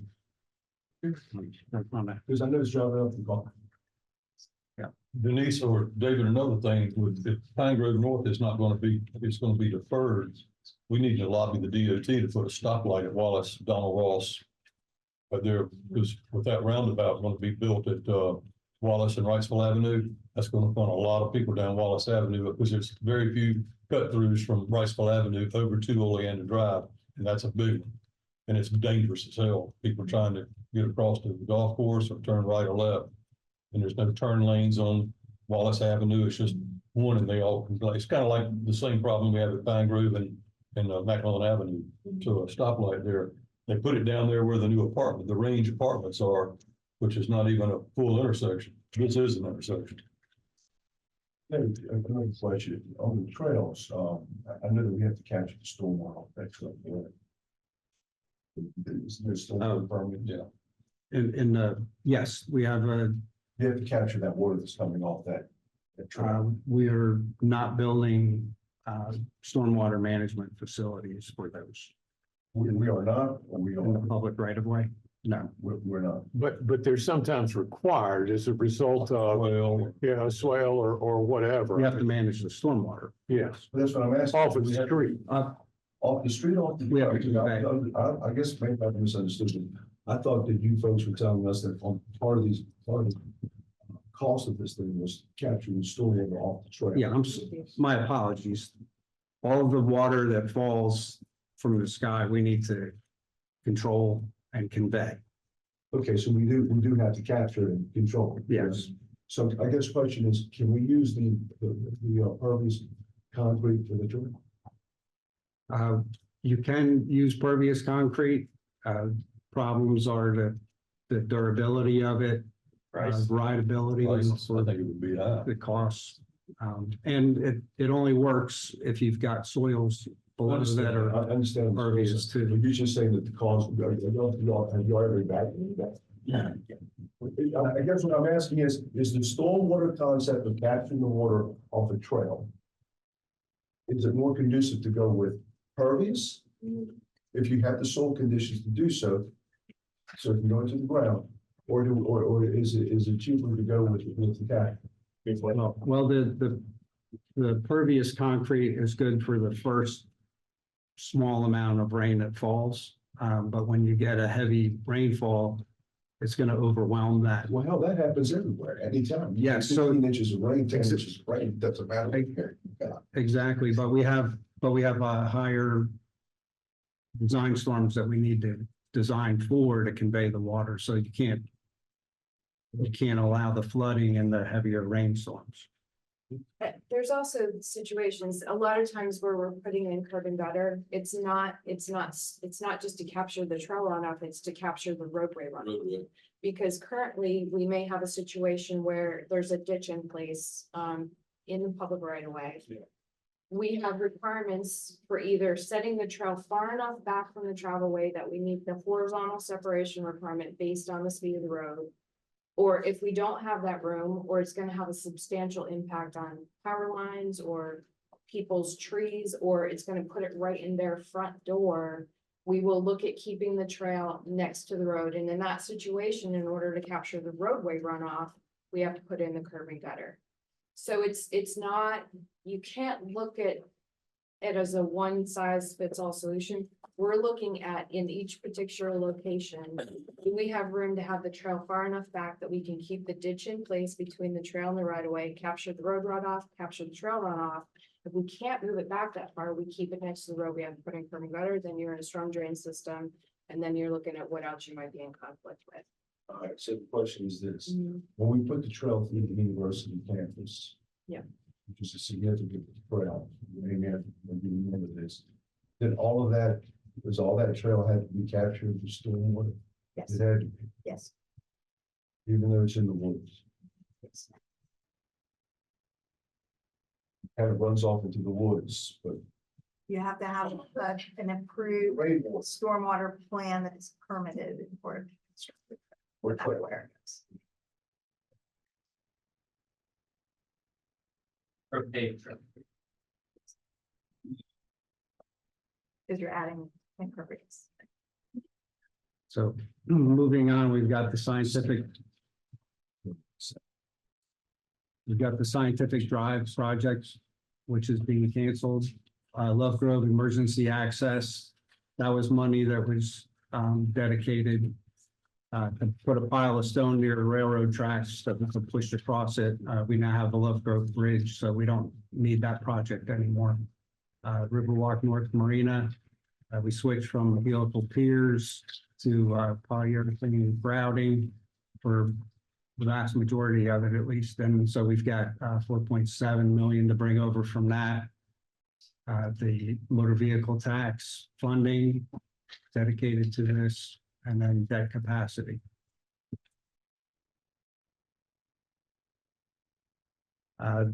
This we've already discussed in large measure. Masonboro Loop Trail Phase 2 is under construction now.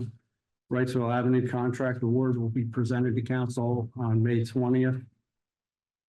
Greenville Loop Trail Phase 2 bids were opened yesterday, and that's where it came in under the engineer's estimate.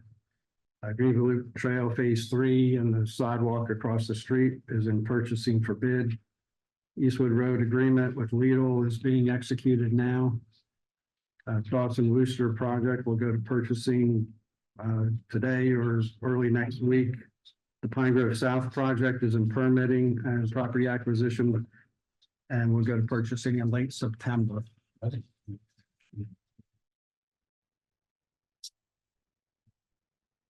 The projects to be delayed and deferred, we've kind of discussed all of these at length. So I won't go over the slide in any more detail unless there's more questions.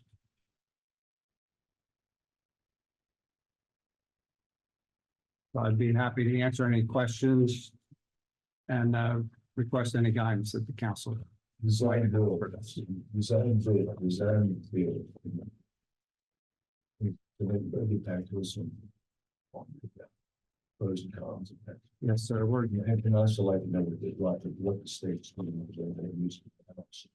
State process quite. Yes, sir. Tom Moten already got us. And I'm just talking into it. Yeah. Thank you very much.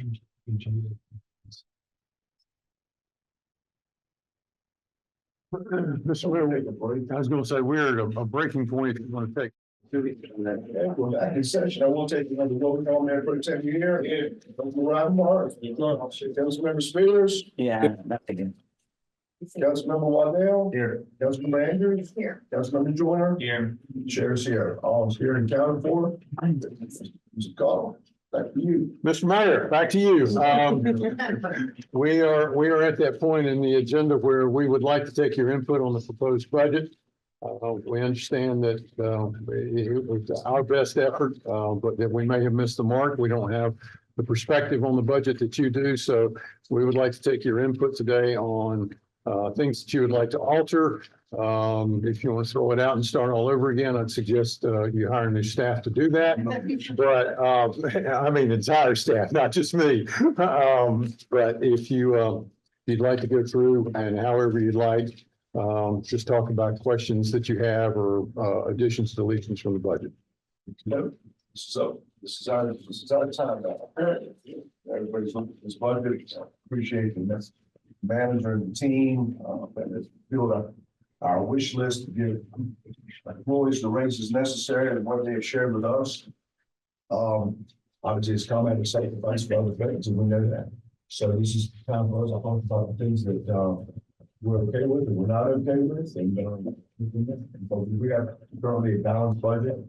We basically no tax increase, and everybody can get to accomplish what they wanted to do, and so I'm just saying we're not doing anybody else.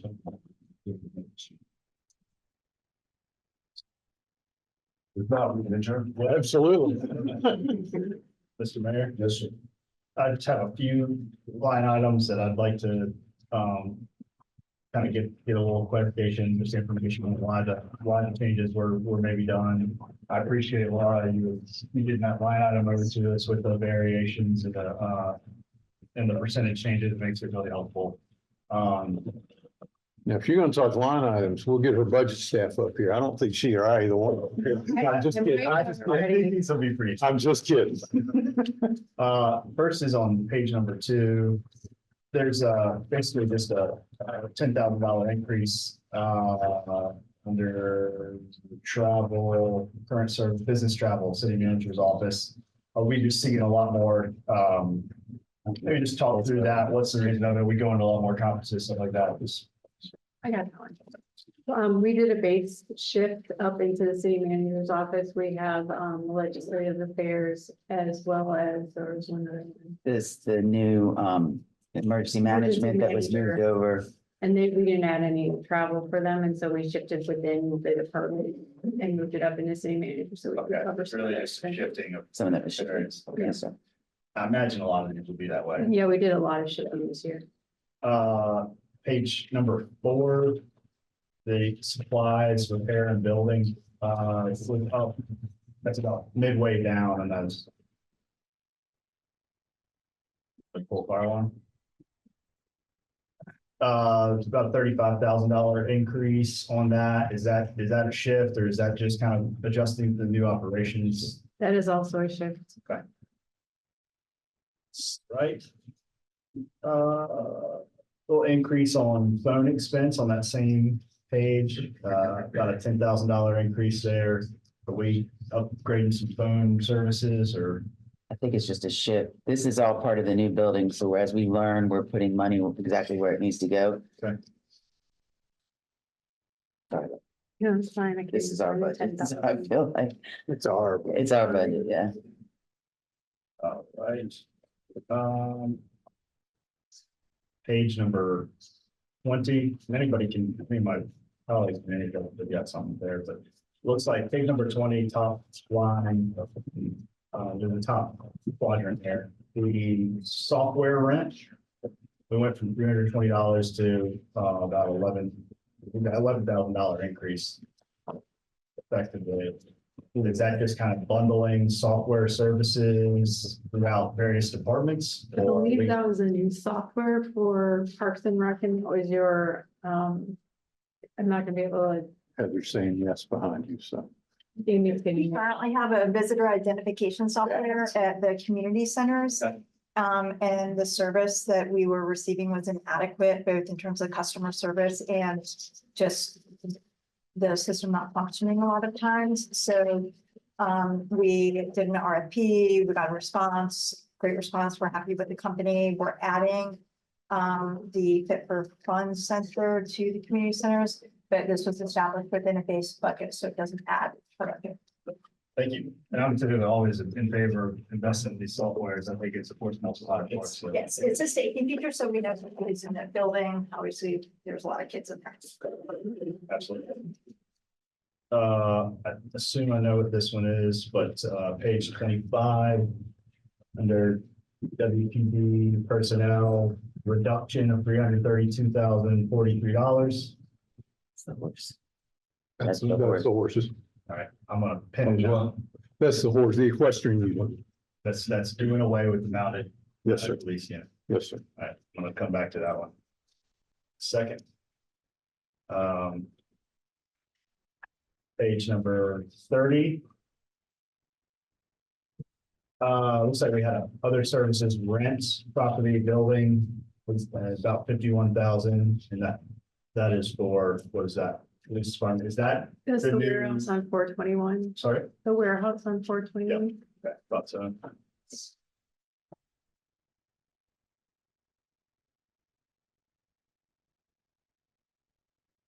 Page 39. Looks like a reduction, city street stormwater of about $600,000. Or what was driving there? That was the savings that we had when we have a built-in growth rate since 2010, I believe. For stormwater that the city was also going to pay in addition to our impervious surface. And when we looked at that growth rate, it wasn't 2.5, it was 0.46. And so we adjusted what it really was to right size that, and that was a reduction of 600,000. Okay, that's great. That would have been a contribution from the general fund to the stormwater. It's been reduced by that amount. Understood. Page 54. Bank charges, looks like they went up by like $100,000. Budget, didn't we just renegotiate? And that's part of the renegotiation. They hadn't gone up in the entire time. I'm looking at Martha and she's nodding her head, and we knew this was coming. And this is just a small increase in comparison, but yeah. I mean, we've got to be a pretty attractive Yeah. organization to be a part of, but Correct. can we get a better deal? This was the better deal. Okay. Comparatively. And so they hadn't raised rates on us, and we had them for over 5+ years, and they hadn't. Yeah. 10 years even, but we just went out to RFP this year, and what we did is we evaluated not only the cost, but also the potential interest earnings. And so when we were evaluating which bank to go with for our main rating, we took all of that into consideration. Where did we end up?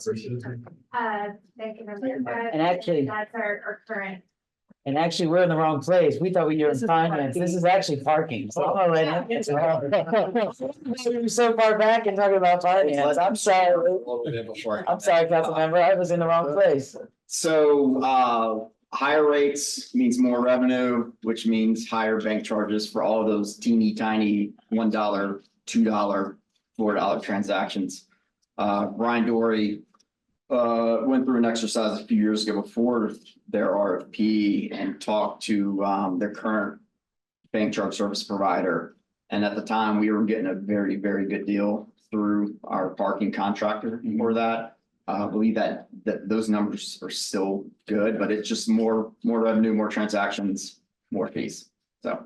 And we're getting pretty good interest revenue on all of our holdings, I assume. Yeah. So just disregard our answer on the basic bank question. Page 59. That's true. It's about a $70,000 increase in software rent. I think this is for housing and community development.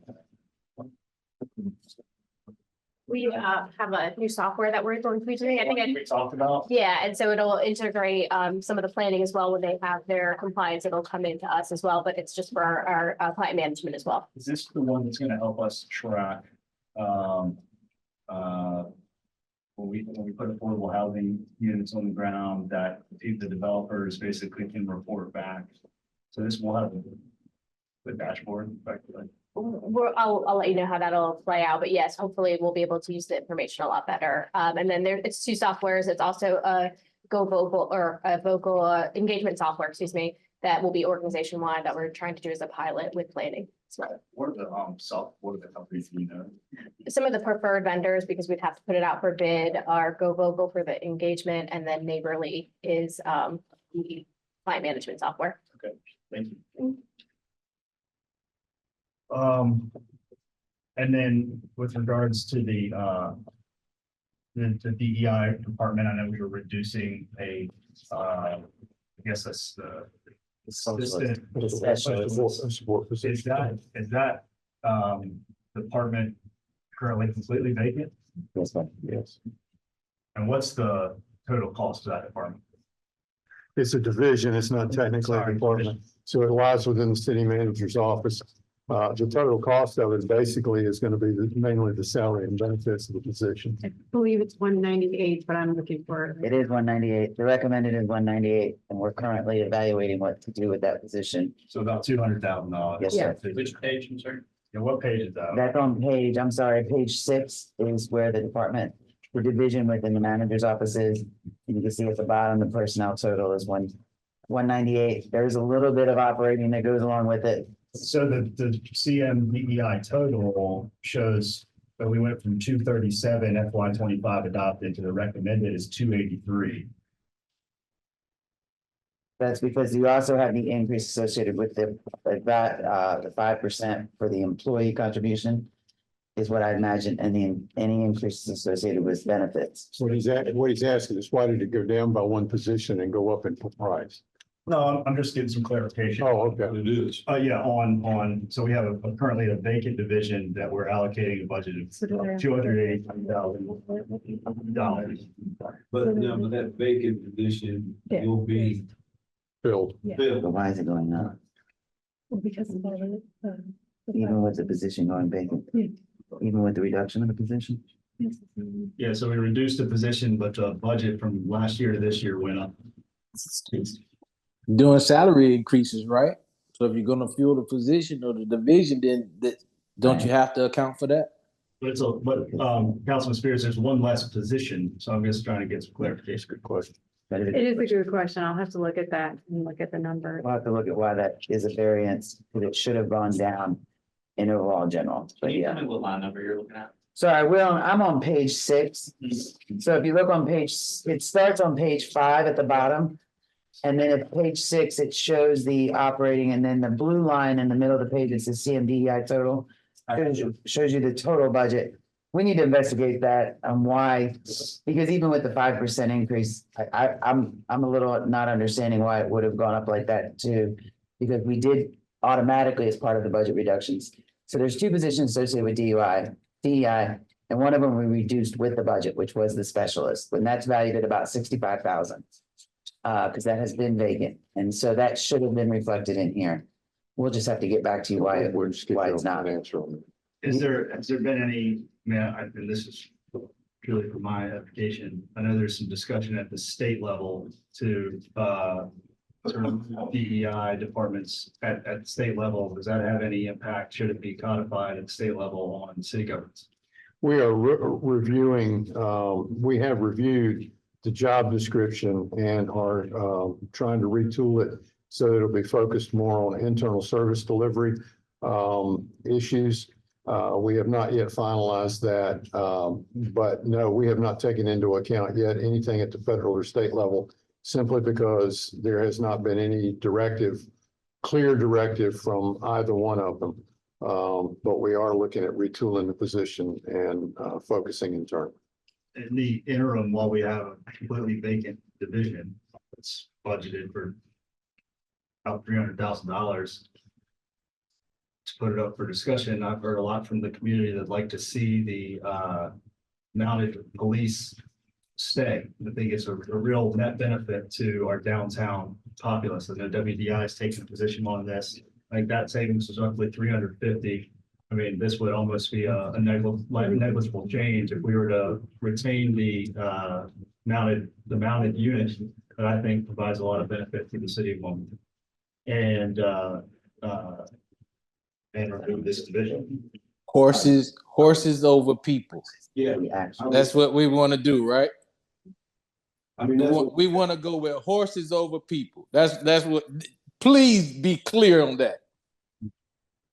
I think public safety is of the utmost importance, and we've seen a lot of issues downtown. And from what I've in discussions with members of the business owners who live downtown, they're seeing increased public safety concerns. I hear from, I'm sure many of you do, the folks who are faced with issues every day downtown. I just don't think that reduction in our force readiness for the police department is something that I can stomach in this budget. Well, we know you've been trying to get rid of DEI for 2 years at least, but I will say this: there are a lot of citizens in our community who have wanted to see those horses go away because they're in extreme conditions. They exert their extremities in the street and things of that nature. So I think that doing away with the mounted police unit is a smart idea. Unless one of those officers is the Lone Ranger. Can I supply the reasoning behind my recommendation? I'm not saying it's right. I'm just saying this is the reasoning behind it. We had asked for additional reductions from the police department as well as all other departments based on a proportional representation of the gap that we were looking to fill. And that number came up to around $1.2 million, I think, for the police department. They offered up 2 services, one of which was the equestrian unit. The other one we did not take just because it was, frankly, I didn't think it was sustainable. What was it? It was ShotSpotter was the original. The issue is that we were looking for sustainability over time, not something that could be reduced for 1 year and come back the next. So we were looking for service level reductions. We know that the horse units are currently not deployed, especially at night or especially during the winter, that they are predominantly, as a mayor I used to work for, would once say, nice to have, but not absolutely essential. There are no more equestrian units anywhere in the state of North Carolina, and they're going away in police departments across the country, and that they are a great public relations tool that's available mainly downtown during the day, and that's not when we have the greatest number of people down there.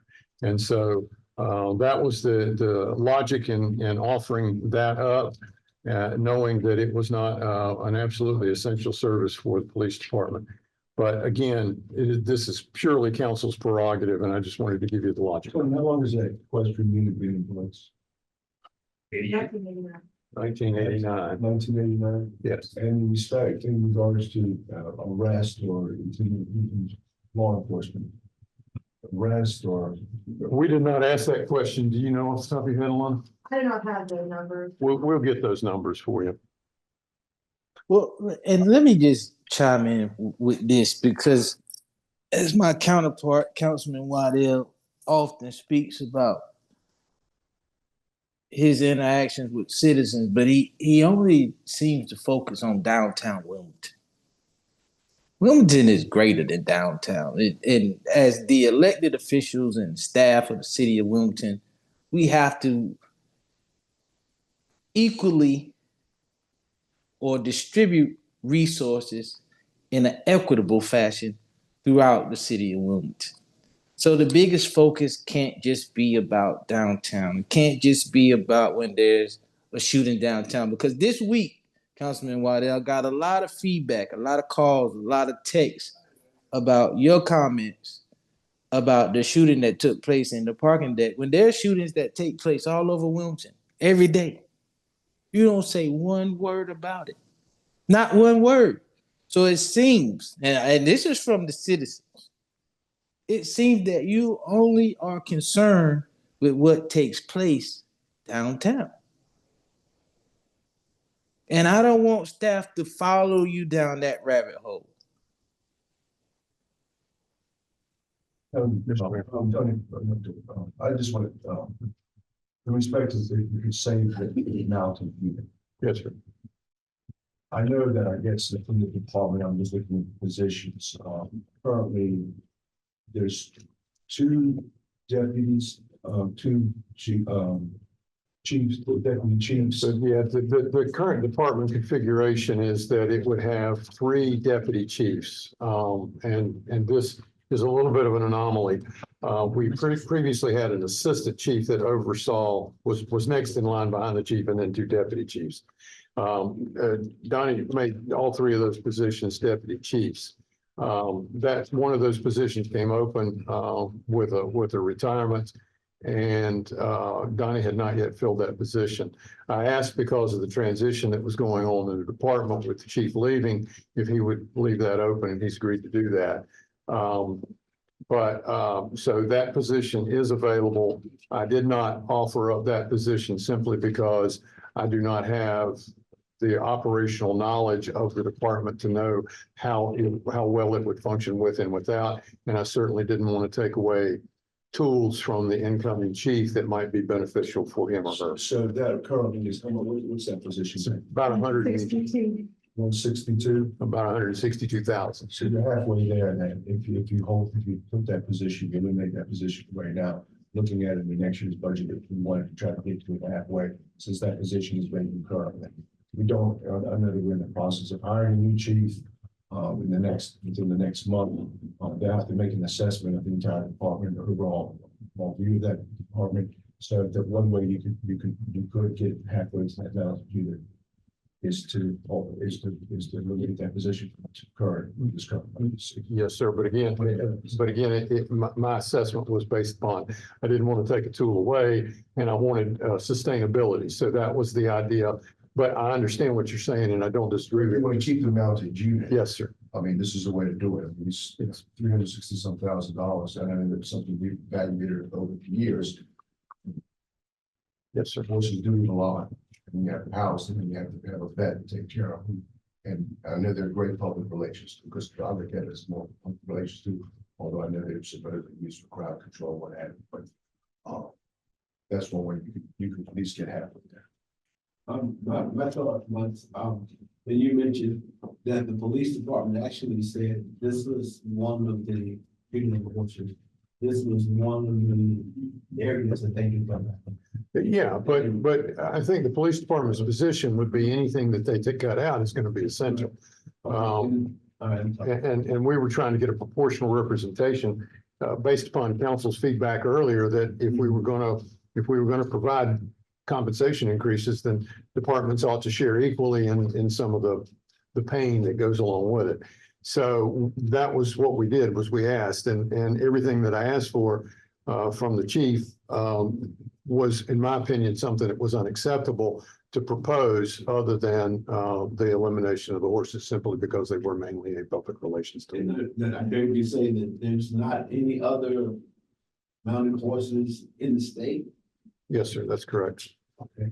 And then my third statement is, we had talked earlier about the ramifications of what the state and the federal government doing in relation to DNI. Yes, sir. And you mentioned that we were altering the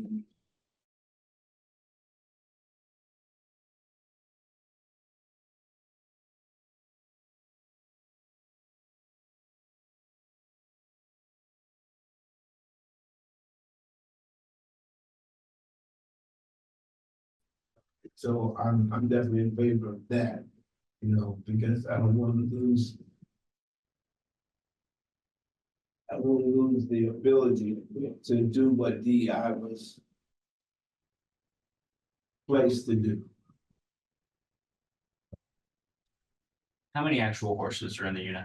4, 5, I think. 5, Everyone set to retire. 5. 5 of one set to retire. And was there a plan already in place to bring in a 5th, or was it gonna just move down to 4? We have 4 riders, so my understanding is current would be to replace the 4 horses that are all have been retired and moved on. We have one passed away, so So my understanding right now. Thank you.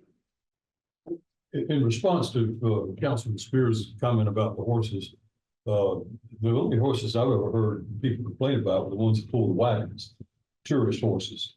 I've never had anybody, but if anybody has correctly, I've never heard anybody yet say that our mounted horses were suffering from anything. Our police officers are quick to clean up after themselves. As best I know, the horses are well cared for.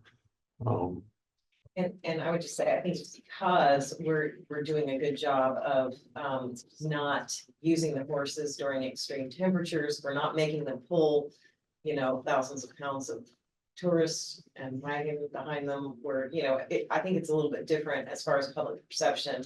And because we're doing a good job of not, putting the horses through what might be considered more abusive situations. I'm in favor of eliminating the mounted unit. If that's the chief's and the manager's recommendation, my concern would be when we do retire a horse, how do we dispose of that asset, so to speak? We just had one retire. We just had one previously retire. disposed of. About the fashion. Most of the time, when leave the unit is because of their age and their retirement and health. These horses that we currently have, except for the one that's set to retire, are very young and have a long life. We did have a horse one time that went to NC State University, and not to contradict the city manager, but I do believe there are a few still left in North Carolina. NC State has one in Raleigh. And one of our horses, I jokingly said he got a better job offer. He went to NC State and they used him there in their program for a few years before he retired. So that might be a possibility, but traditionally when a horse leaves the unit, they go to the current rider or someone in the unit. But this is different because they're not retiring. I'll clarify myself. There are no municipal police departments that operate a mounted unit in North Carolina. And NC State has an entire vet school that is taking care of them, so that's probably a good place to be for a horse. So would they be sold at auction? Would they be sold to other units? We have not gotten to this position of that. We wanted to address the issue first. Okay. Just knowing that that's going to be done in, in a humane manner for the horses, I would be in favor of retiring that unit. And then I am not in favor of eliminating either a police position or the DEI position. I am in favor of looking at it and maybe readjusting it to be a different kind of position, but I think there's a need to have some kind of service to the community. I believe that the county is looking at their position and readjusting it into a more community resources kind of position.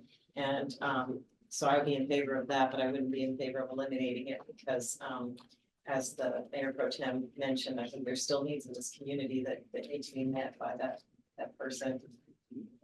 I've never heard anything that's been being done since we started it. I've never seen anybody come before council and say, this is what I've done. This is it. I've never seen that. Has there ever been any kind of a report from council about accomplishments of DEI? Oh, no, no, we have not yet gotten.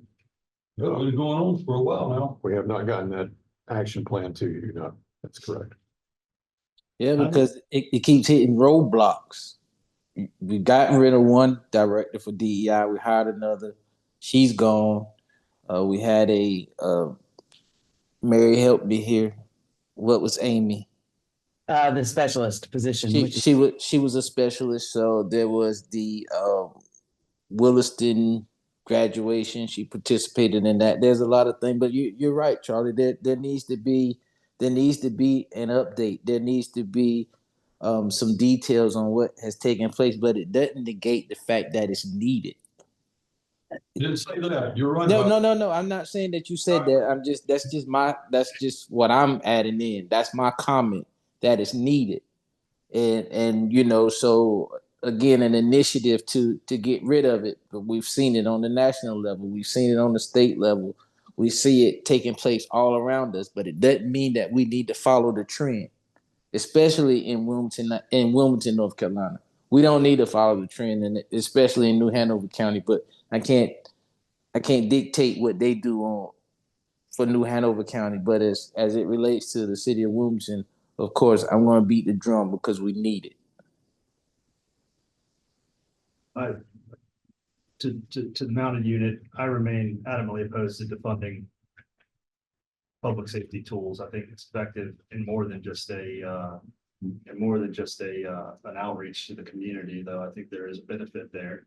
And then I guess I have a question about so that we have a vacant division now. The DEI is completely vacant. Never received a report to the council on what they're doing. It's $300,000 line item in our budget. What is this retooling of the division to look more internally? How does that differ from our HR department that is robust and fully functional? Well, actually, just a minor correction, because Laura and I went back and looked, it's 200, the actual line is 205,000 with the change. It should have. What happened, it was put into city manager admin instead of DEI, so the money's gone out of the budget, it was just put into the wrong division. Put in the wrong division, so the actual. With the reduction of. 205. It's 205, and so right now we're looking at retooling it. I will say that why I have been here with DE&I, even though Kevin is correct, Councilmember Spears is correct, we've had some turnover and changes there. There are some things that division has done. We have participated in the MEI for several years. We have also completed a language access plan that we were in the process of rolling out to our departments. We worked on that with North Carolina, Chapel Hill. And so we're working on rolling that out as well recently. In fact, we were going to present it to our department heads in the next month. As far as a master roadmap, no, the manager is correct. That has not been presented to council through many hiccups along the way. We have trained many employees throughout the organization in DE&I efforts since implementation. We used to require implicit bias training. When we did have it used to be, it is not anymore. We haven't even been doing training since we lost our specialist position last year. We've been looking at retooling that. Part of the retooling, to the manager's point, was we have been looking at the job description and focus internally on training and development. Specifically to your point, HR is robust, but we also have a lot of needs and demand, specifically in the areas of employee relations and training. I won't speak directly from my HR director, but as someone who deals with him every day, the number of employees that we're dealing with are going up. So anything this position could do to help us, especially in the areas of training, because I think as we move forward, especially as we roll out our learning management system that we've been dedicated to this year, there are lots of areas, especially even with the changes in the state and federal government, if in terms of DE&I, we still can train employees in other ways. And so I think this position could be vital to us to help us internally train employees, develop those, and then help us in terms of process improvements in those pieces. Double click on that just a bit. Train them on what? All kinds of training, everything from leadership development.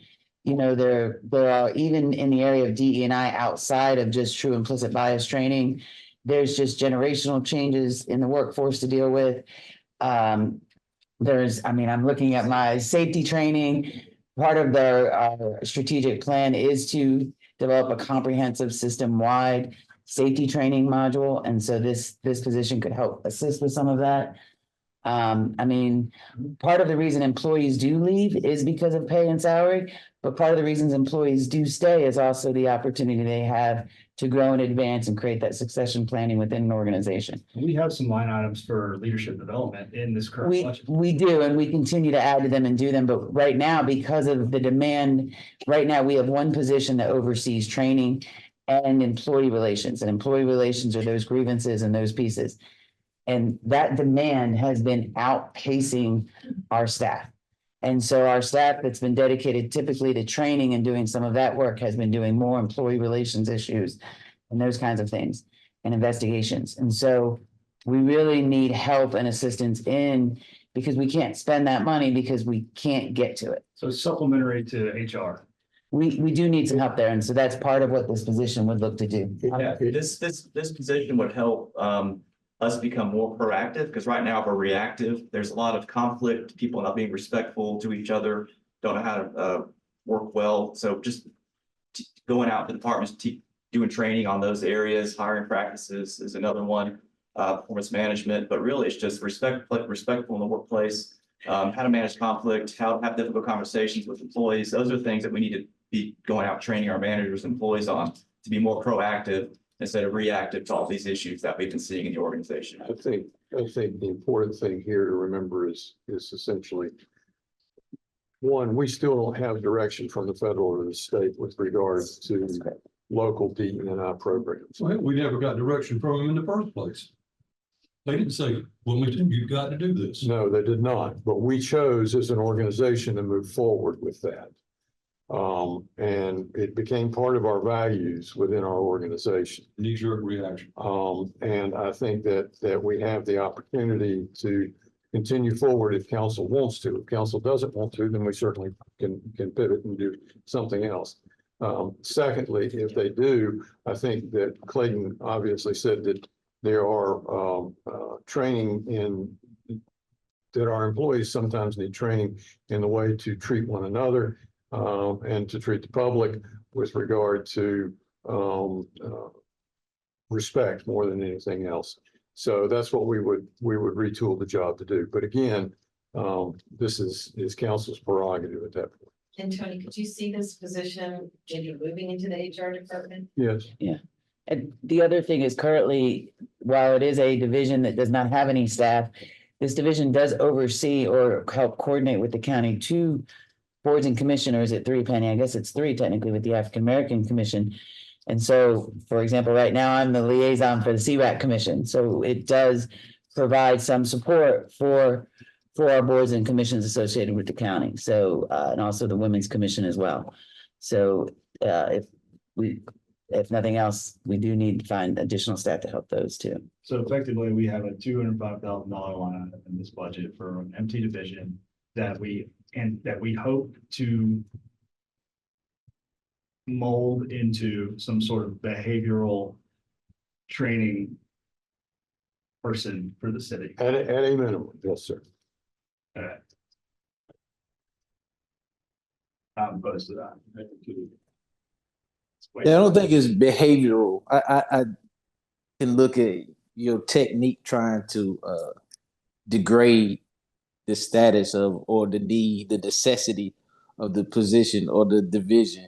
And I totally disagree. And of course, Charlie, I guess this is where we have to split here because I hear you saying that it's a knee-jerk reaction, and you also have, you back and forth on things of this caliber anyway. But I think you guys are wrong if you can't see the need for diversity, equity, and inclusion. I mean, as we look at the issues that are really taking place with our Wilmington Police Department and the issues that have surrounded the chief and who certain officers within that organization have chosen to attack. The need for diversity, equity, and inclusion, the need for that director is essential.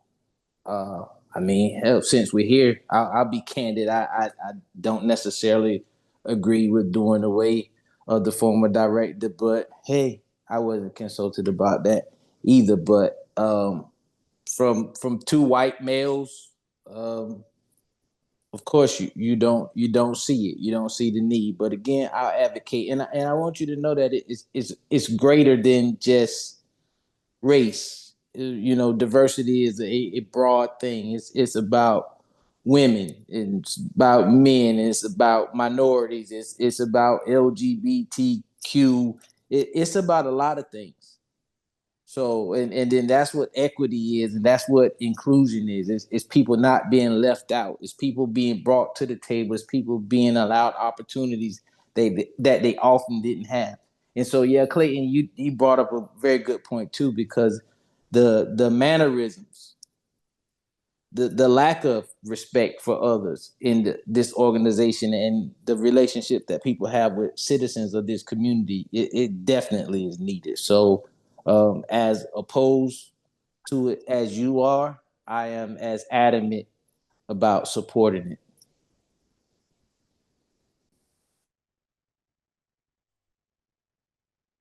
Anything else?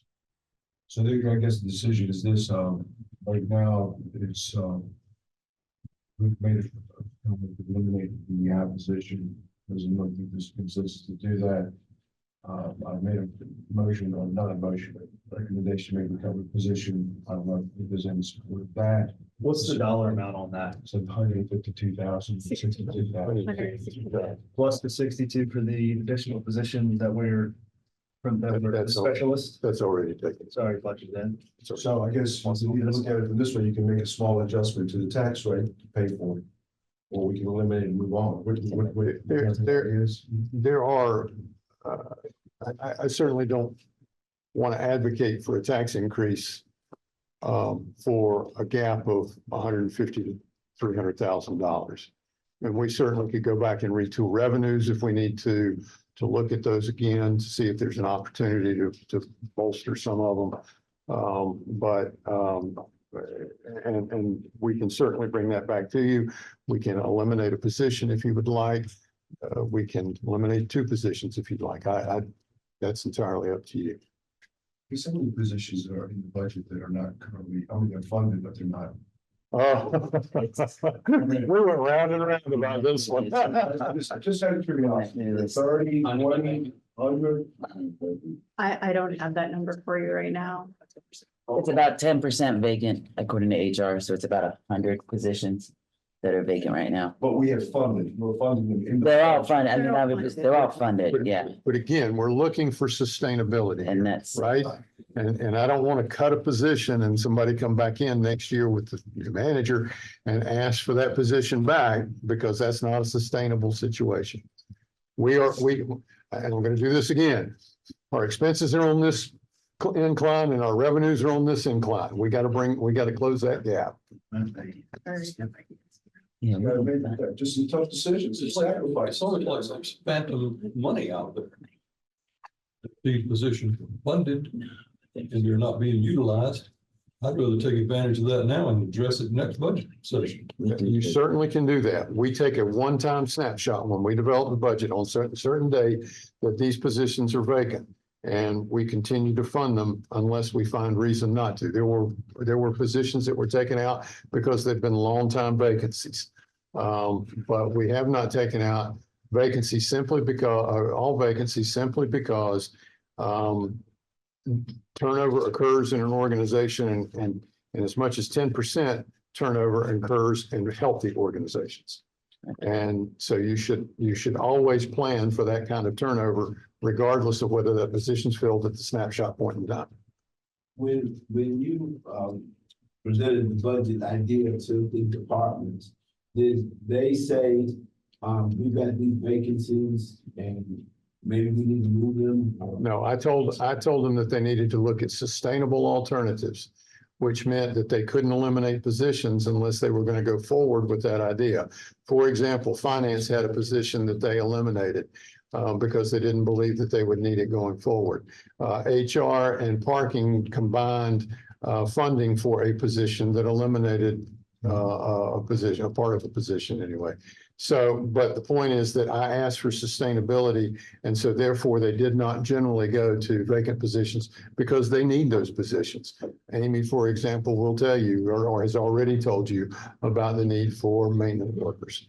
So, and those are generally where most of our vacancies are in maintenance workers, sanitation workers, stormwater folks, streets folks, so. Is the first reading of the budget next week? No, first Next week's the public hearing. And then you have another workship on May 30th. And you have more people coming forward because of the some things that people are asking for fund. And they're gonna come to us and ask us for money, and begging for me, what have you. So we got some tough decisions to make here, but it's not that tough, but they're tough. Yes, sir. Absolutely. They're tough. Absolutely. Just to I'm sorry. Sorry. I just had a couple of issues. We've had the Alliance for Cape Fear Trees come forward with a proposal. It seems like it's last minute, but they've actually been trying to work out an MOU for quite some time. And then we just learned that, you know, we do have a balance in the tree mitigation fund. I would like to see some way that we can use the tree mitigation fund to leverage the extensive volunteer effort that's put in by the Alliance to maintain some of our trees.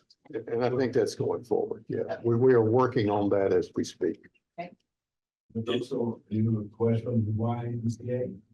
We did not include, I'm going to be very blunt here. We did not include any of those because they were not submitted in a timely fashion. And they were not submitted within the guidelines that we do for the development of the budget. And I think if you begin to entertain these outside of the normal processes, you will begin to get more and more of those. And I had one more small issue. Yes, ma'am. And that is the funding for the Downtown Business Alliance. I do sit on their board, full disclosure. I think there was a lot of misunderstanding on how that money was to be used and that it was only to be used for the central business district. And they have since added on quite a few other business districts, Soda Pop, Cargo, et cetera, Brooklyn Arts, and have been trying to support those districts. They've been doing a lot of good things with, you know, to add on to the downtown lighting. They've been doing, you know, holiday lighting contests for those different districts quite successfully.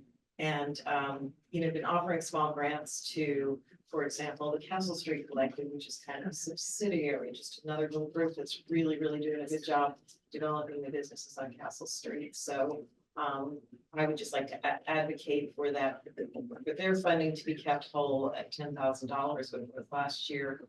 And then in addition to that, and I've mentioned this several meetings in a row, that we form a subcommittee, and it can be a standing committee like we have with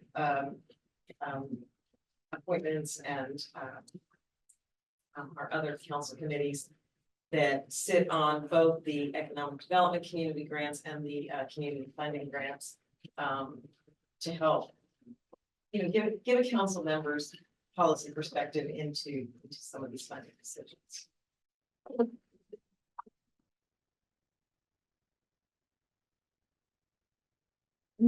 Just, I saw your concern about 77,000. It is in the budget and it has been reduced. It's just, again, it's in the city manager's admin. We just put in the wrong lines. So it's gone. So it didn't make its way down the block.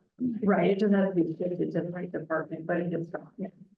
In this budget that you were, and they already taken care of it, I know there is an issue down on Water Street and Martin, they kept breaking, the lights kept turning off. I hate to even bring that up, but I mean, I think it was 50,000 or something like that. Jared, do you know what engineering?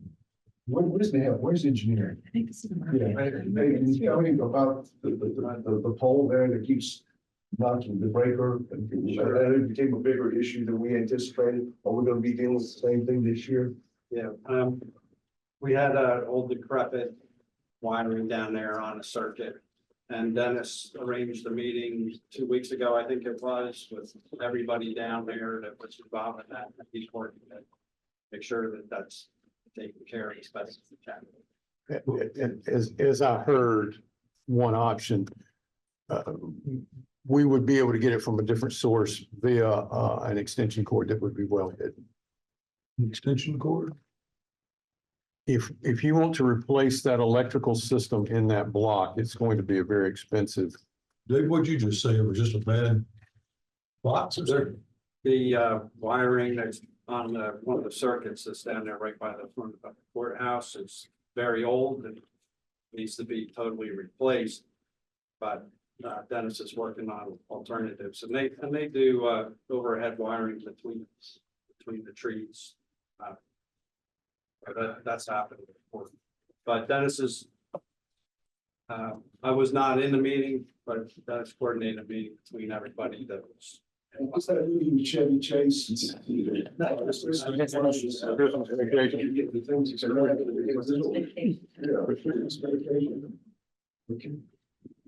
I guess we'll just use an extension portion. If you would like to see a project calls for that, we'll be glad to get it. I tell you, I can already tell you where you're looking at, it's gonna cost a lot of money. Yes, sir. If an extension cord will do it, God bless you guys. I'm here to jump behind it and do it, I mean, that's saving the taxpayers money, so let's, I get it, okay? Well, is this the time to talk about the Cape Fear Alliance for Trees? Sure. Okay, to me, it's embarrassing that we have to use volunteer help to maintain our trees when we brag so much about being a tree city. And we've got $1.256 million in our tree mitigation fund. And I don't know what all we can use it for, but it shouldn't be anything more than trees. And the way that we collect our money on this in lieu of is almost like extortion. So that money that goes in to the tree mitigation fund, there are so many times when we have development projects where there are trees that are salvaged, that are going to be cut down and ruined. We don't do that. We should buy a spade instead of having to rely on this one guy whose damn spade is always broke. We should buy that, and we should get into the business of relocating our trees. And every time we collect money for that tree mitigation fund, it needs to go right back out the door, planting trees or relocating trees. We just planted 7 or 8 trees on Market Street on this side of the National Cemetery up where Temple Baptist Church is. 6 of them are dead as George Washington. There was no alligator bags placed on them. And I don't know how expensive those trees were, and it doesn't matter. They could have been given to us for free, but they're dead. They're sitting there, but they're dead. 2 of them made it, barely. That's embarrassing. I mean, we're number 1 on a lot of lists throughout this country. And we brag on planting a lot of trees. We can do better. That's And I absolutely agree with you. And I think that we need to, up that. We do have a good partnership with the Alliance, and they have been, doing a great job. They've been doing it completely 100% volunteer. They haven't been getting any money from the city. And in fact, they've been having to get their volunteers background checked at their own expense, which I think is pretty outrageous. Well, it's just a shame, Celeste, that we have to rely on volunteers. It is. To do our city work. It is. Because they're older people and they don't always show up or they can't always be there. And we're sitting here with $1.2 million in the tree mitigation fund. We need to have some people that do nothing but that. So. I agree. What's the challenge of getting that money out, or why is it not being spent? Attorney, do you? Can just remark on, we have spent over $500,000 from the tree mitigation fund this year for new tree planting, tree removals of dangerous trees and stump grinding. You're right in that some of the trees of the 464 tree planting contract that just went in April, 30 of them have failed, and we know why they failed. And it was a supplier issue, and those will be removed and replanted at the contractor's cost, not until the fall now, because it's simply just too warm now for them to survive. It includes an 18-month warranty and a watering contract as well.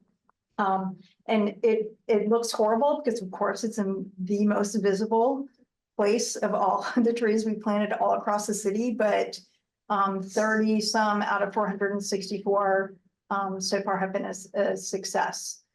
So we are spending the money. We do have a great relationship with the Alliance. We pick up the trees and deliver the trees for their tree giveaway programs. They use the city's watering truck for their volunteer program, which isn't unique to Wilmington. Many public agencies throughout North Carolina utilize volunteer programs for tree maintenance. So we do have a great relationship among our forestry staff and Alliance. But some of the other things that I mentioned, like taking trees, we lost 3 good oak trees out on 17th Street Extension when somebody was going to develop that property on the left, and they had to put in a turn lane. Before they ever closed on the property, we had them take those trees up, and the deal never happened. And then we did move some trees off of 17th Street near the point, which was smart. That was utilizing mitigation funding as well. Good. But there's no need for $1.25 million to be sitting in the damn tree mitigation fund when it should be, and it should never be used for anything but that. We have a whole series of trees that have canopied out that need maintenance, something fierce. They need some fertile, they need to be maintained. You just can't, it's like a child. You can't just put him out there and expect him to grow up. You You gotta cultivate them, fertilize them, and that's what that money's for. I don't think we're utilizing it the way we should. Are we able to fix the background check issue with trees? I'm sure that's legal. That's crazy. That's nuts. That is, we've had extensive conversations with Human Resources and the city attorney's office. They're requiring it. It's not out of the ordinary. We just recently benchmarked Raleigh. And they also require background checks of volunteers unless it's a one-off, and that is something we have negotiated with the help of HR and legal with the Alliance's MOU, that if it's a one-off event, then we don't require the level of background check. But essentially, if they're going to be on public property where they could especially come in contact with youth, that is what our human resources policy currently says that we have to do. Fine, then set up the MOU and their funding mechanism so that the city pays for it. It's only fair. I mean, this is not my background, but I'm thinking about like other organizations that also have to do youth protection policies, churches, the scouts, where you do have to do a background check, but I just can't imagine that it's terribly expensive the way they do it. So what's different for us that's causing it to be a burden? It's expensive. We utilize volunteers extensively at our recreation facilities. And I want to say that we probably spend $8,000 a year just on background checks.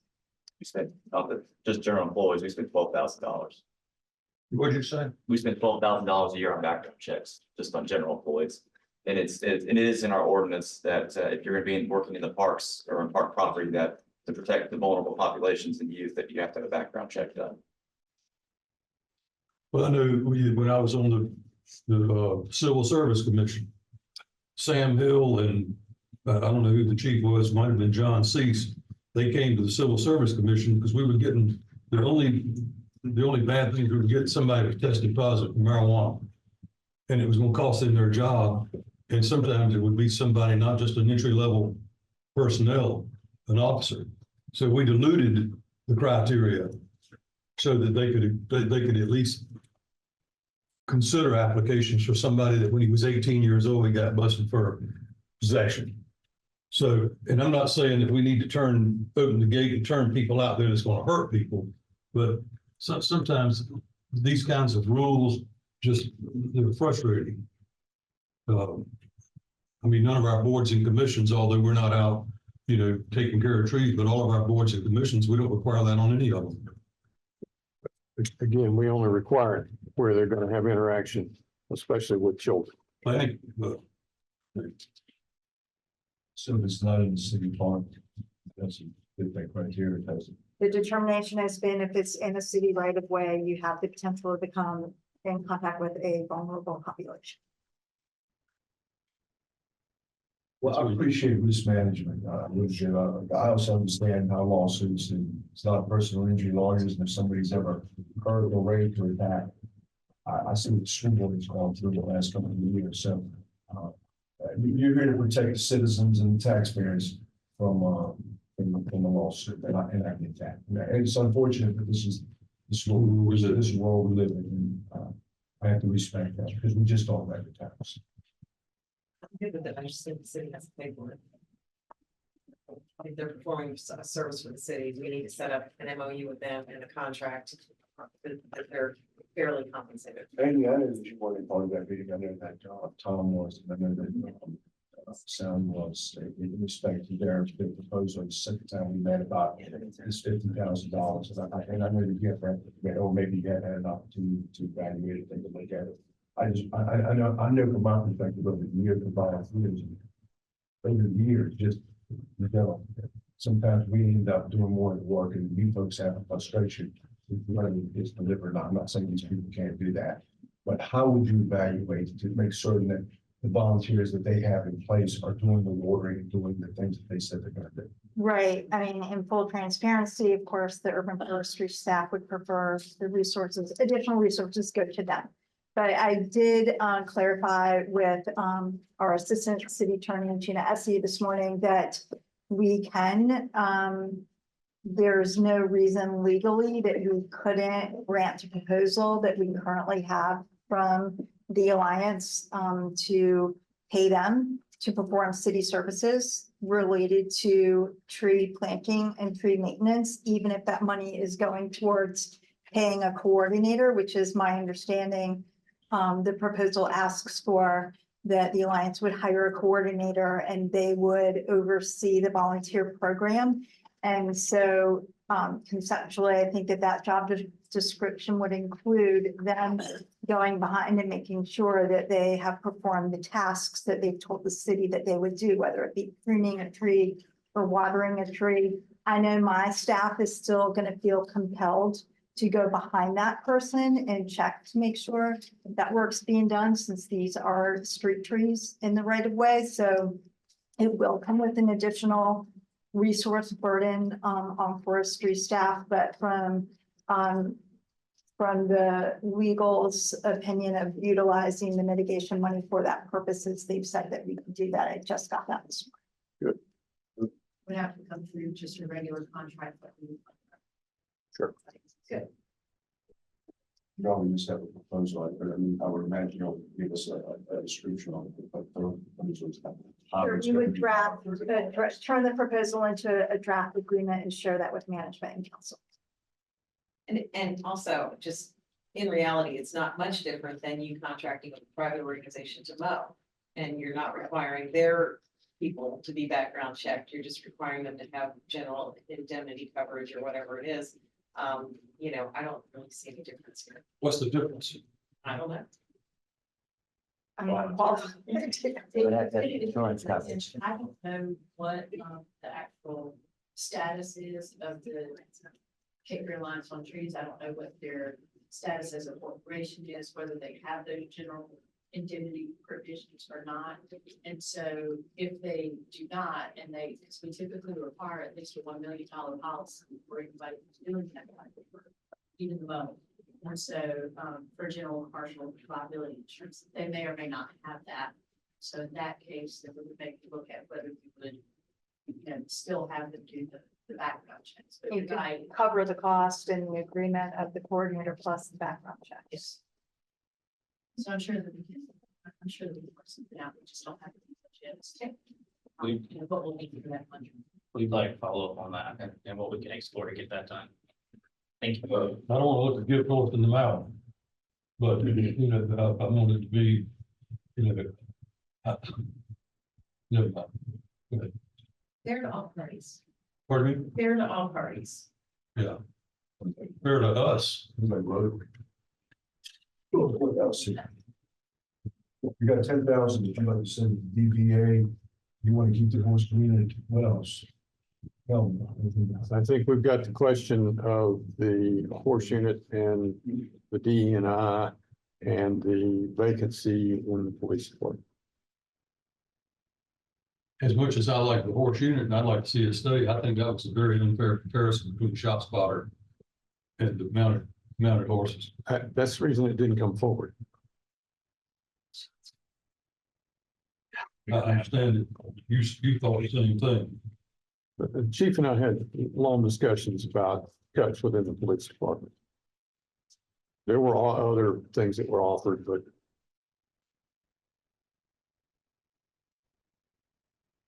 It's nice. we need direction on what you would like to see come forward.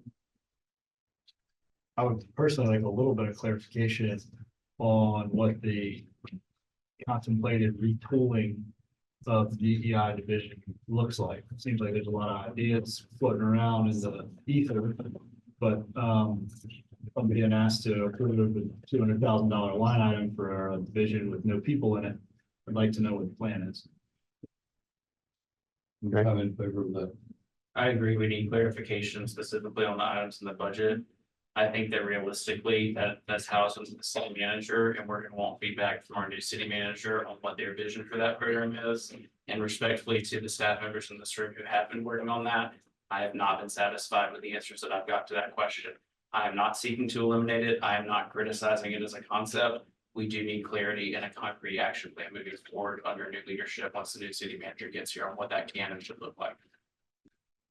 A lot of big words, I gotta have them. I agree with David. I think that um, we didn't do a good job with that department. And maybe, in getting the clarity of how we're gonna rename it. Okay, I'm saying that. We can provide you with the draft job description that I have approved and we'll bring it forward. Okay, I'm also, I don't have any reservations about, not having enough forces. I do want to find out, though, have they been used, I know that they use them for crowd, like to break up a crowd or something, but haven't been used for any police stuff other than just, it's a nice look. We will find it. We will find out about the number of arrests. That's needed. Right, and then I think the third thing that the mayor mentioned about this, position that they haven't filled with the police. I don't know how important that position is. You know, the new person coming in, I don't know if you want to move staff like that. The chief has declared that he believes that it's incredibly important to the new position. But it's very important. We got a new chief coming in too. Well, safety, you know, you want to say. And then there was a small request from the Hannah Block Theater. Did you talk about that?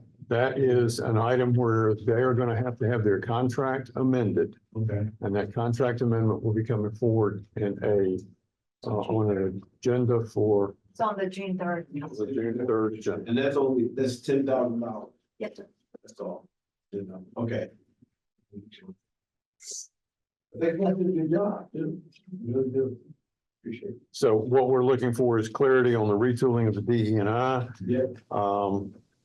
We're looking for arrests made by the equestrian unit. Not just arrests. I'd like a holistic look at what that unit has accomplished. I can see real quickly saying, oh, it's one made 2 arrests, it's, you know, and then that's the headline. And I don't think that's appropriate. I think I'd like to see it more. We'll see what they've done. I don't know how that's. I was gonna say, if you got anything in mind in particular, I'm just asking. Interactions. And I'm not saying, they were chasing cops, the enemies, whatever, but, with all of the emails I've been reading, is that it's a good look for Wilmington. And then you mentioned that there's no other municipality in the state that has mounting police officers. Okay. So here's my position. DEI stays. Of course, I'd love to see the details of the transformation of the DEI division, what it's going to become. And I am in support of allowing the horses to go out to the pasture. I'm in support of the horses going out to the pasture to enjoy the rest of their lives without having to chase after criminals or things of that nature. So, and I feel if, I'm not picking horses over humans. I'm saying, with that those mounted units going away, there's an opportunity to increase manpower, woman power within the WPD. I don't think we need to eliminate officers, but the mounted units could definitely, in my opinion, go away.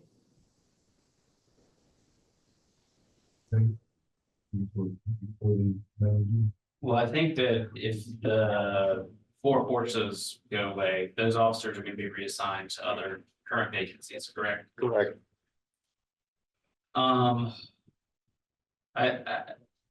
I want to see the metrics on whatever you can bring us. I mean, it's 2025. Nobody's getting put in handcuffs and taken to the jail in the back of a horse. So like, we know what that data point is going to look like, but if there is numbers, metrics around number of interactions, crowds dispersed that were not otherwise dispersed before the horses arrive, like those are the sort of data points that I think are going to inform whether or not there's a value beyond the public perception of it. Okay. Yeah. Well, now wait a minute, David. You make a good point, and I believe Tony said earlier that the mounted units are not out at night anymore. Is that true? Alana can speak to it more than I can. I can only do personal observation that over the course of the past 6 or 8 months, they've been out predominantly during the day. Okay, because I hadn't been downtown Wilmington in an extremely long time since I changed my life, but I've seen I've seen some people handcuffed to the horse, David. Okay. Yeah, with my own eyes. I haven't been one, but I've seen it happen. Okay.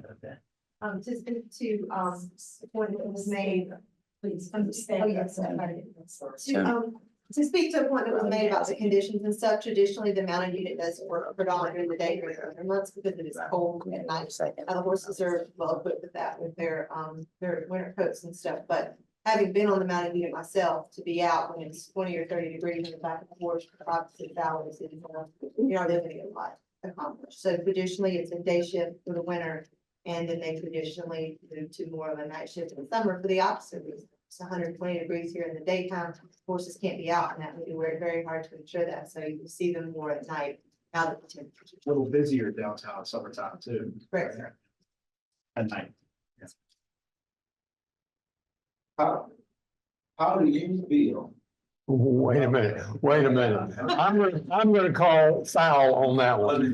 This woman has ridden the unit for how long? 5 years. For 5 years. I'm gonna call foul on that one. We appreciate that. I think the councilman precedes your move there, city manager. That's where it all been. Yes, I would kind of recap this. yes, sir. Give you some direction. So the trees, we're talking about taking that. It looks like we will be fine with that. We'll create a contract, bring it back to you. We're okay with that. Yes. The DBA, you're asking for 10,000 for the DBA.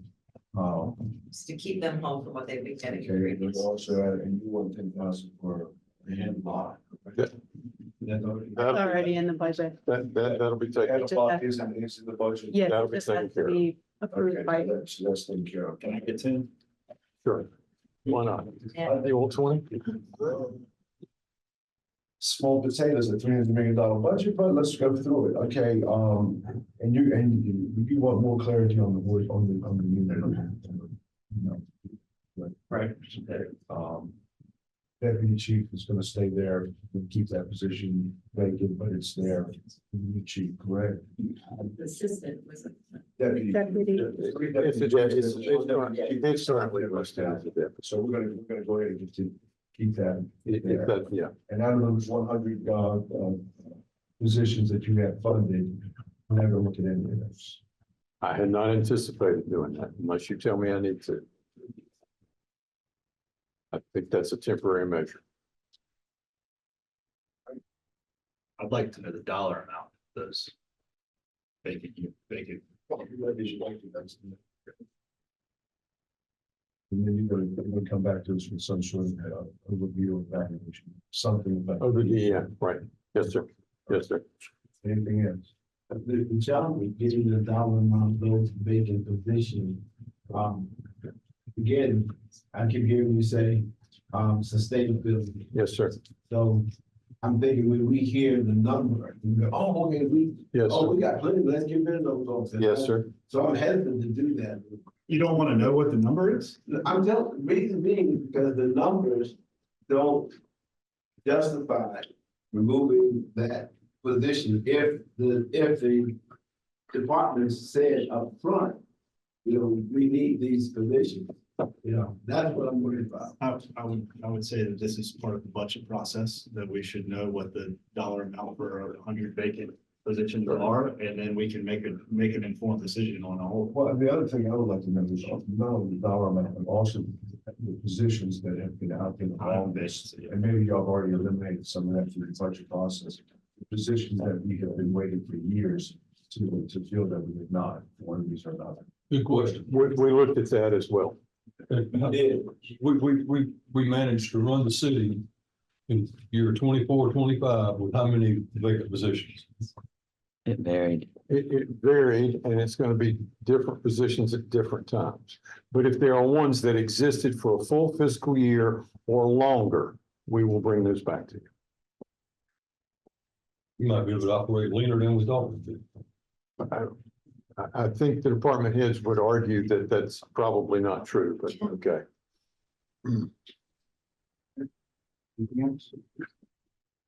You have another segment to talk about your rules of procedure, Yeah. but your lunch is downstairs and I assume it's still on the second floor in the training room. I'm gonna have to rule, so I'll be, I won't be for the competition.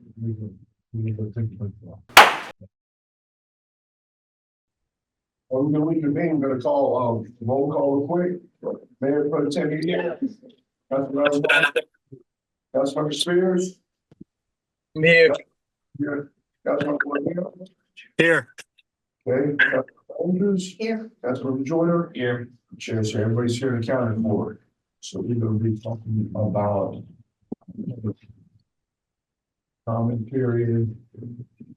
And I guess these are some of the notes that I guess who these in regards to how public comment is done in other cities. Currently, our process, Penny, can you kind of go over that? No problem. Currently, our process is, we put this form out there for folks to sign up at 12 through the Monday before council meeting. First come, first serve. You are designated to move that public information is like 30 minutes. Each person has 5 minutes, to speak.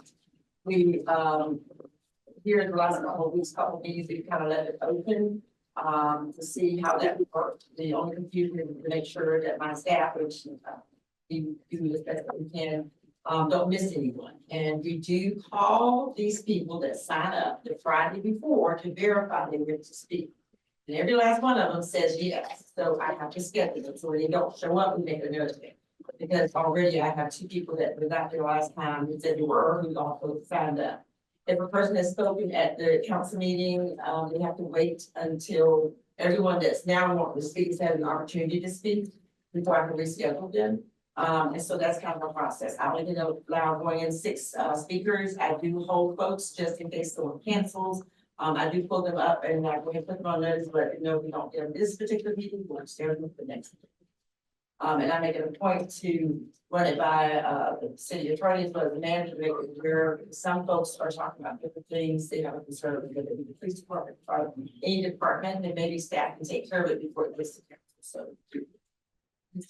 And currently, so if somebody signs up to speak and one of the, that doesn't make the cut, but it's as a meeting, you have that. I have that form and I passed it to you. Correct. And I do remember that Councilman Grant asked that when you have folks that have canceled this change, I have enough time, I do see your email to make you aware if you have enough time to tell you that the person is not going to be here or that. Next in line, next to that Yes, small, Yes, at the top. Yes, sir. And so, and currently the way it is now, there's 6 speakers, there could be 7 or 8 people that show up.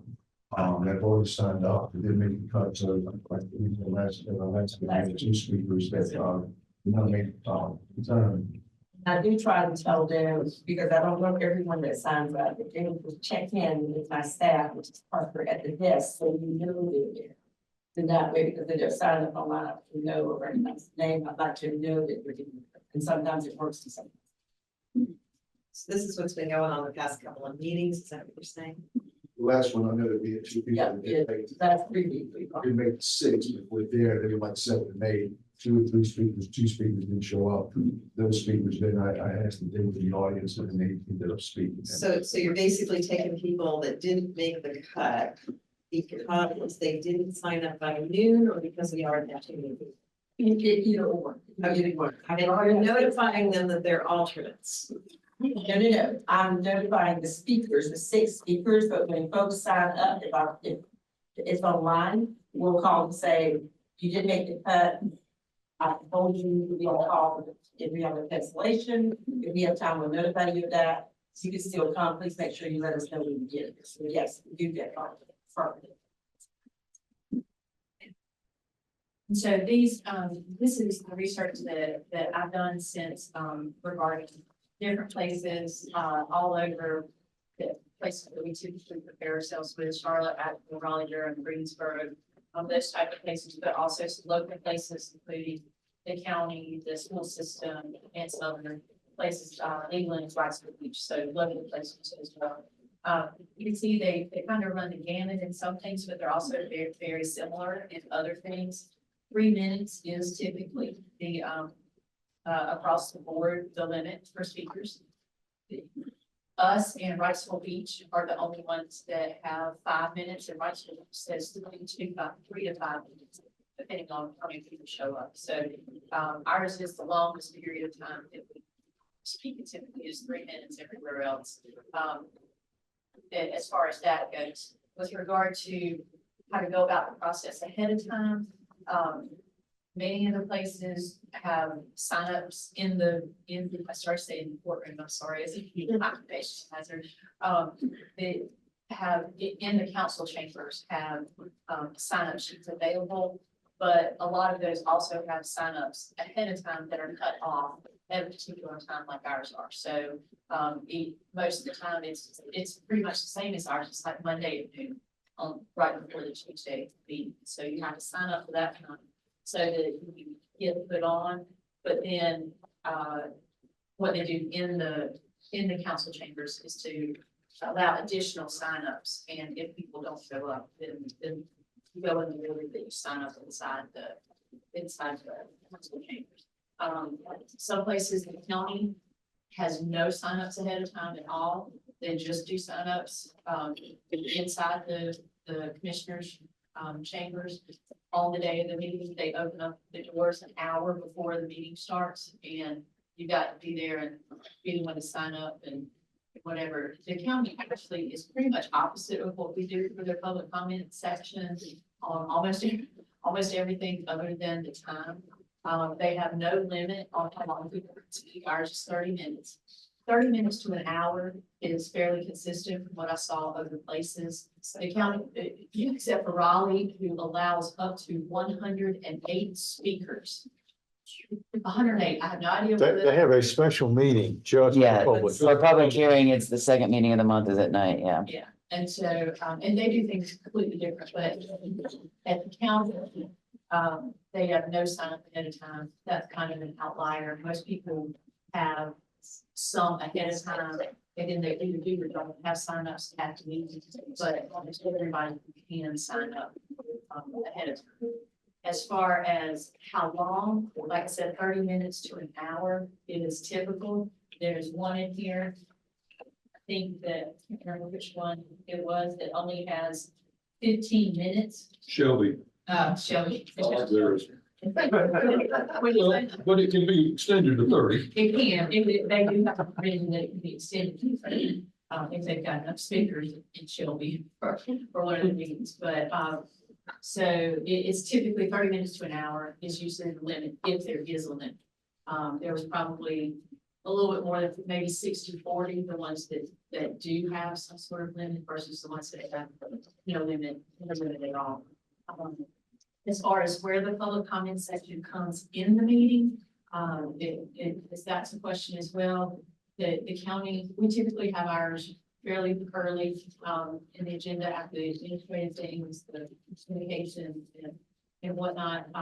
Most places do that in the interest, I guess, of getting the public, in and out as quickly as possible, because that's where you have a lot of the larger groups, with signs or T-shirts or whatever, to get them out before the other business is done.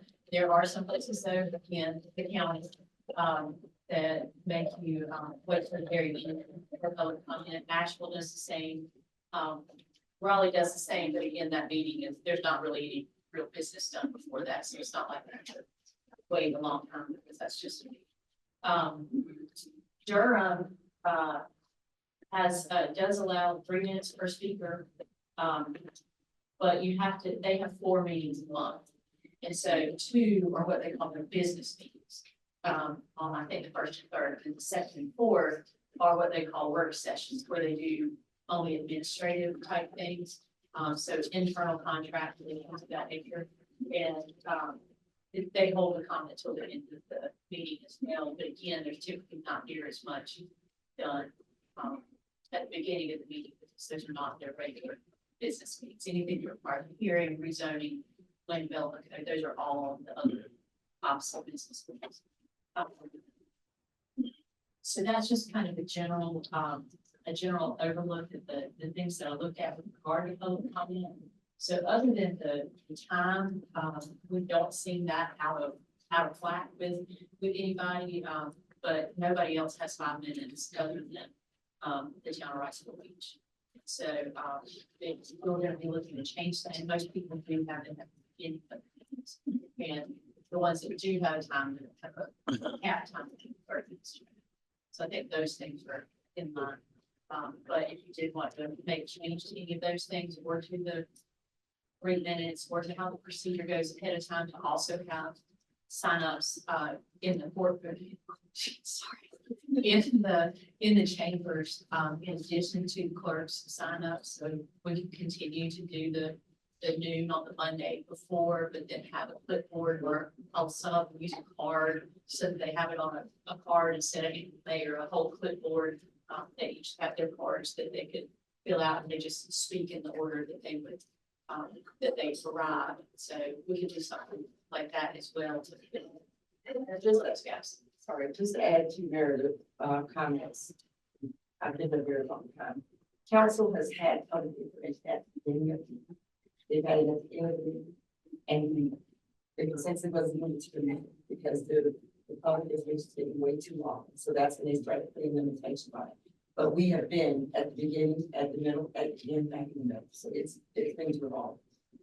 You can sit in the agenda. You basically. Pretty much, and that's kind of what, that's pretty, I consider that with the way our meetings go to be the beginning. And the ones that I'm saying are at the beginning, that's generally where there's far too, after the pledge of allegiance, the invocation, that type of thing. Usually right before approval of the consent agenda or right after, which is where ours is. So for the most part, they're in line with where we are, unless they're at the very end.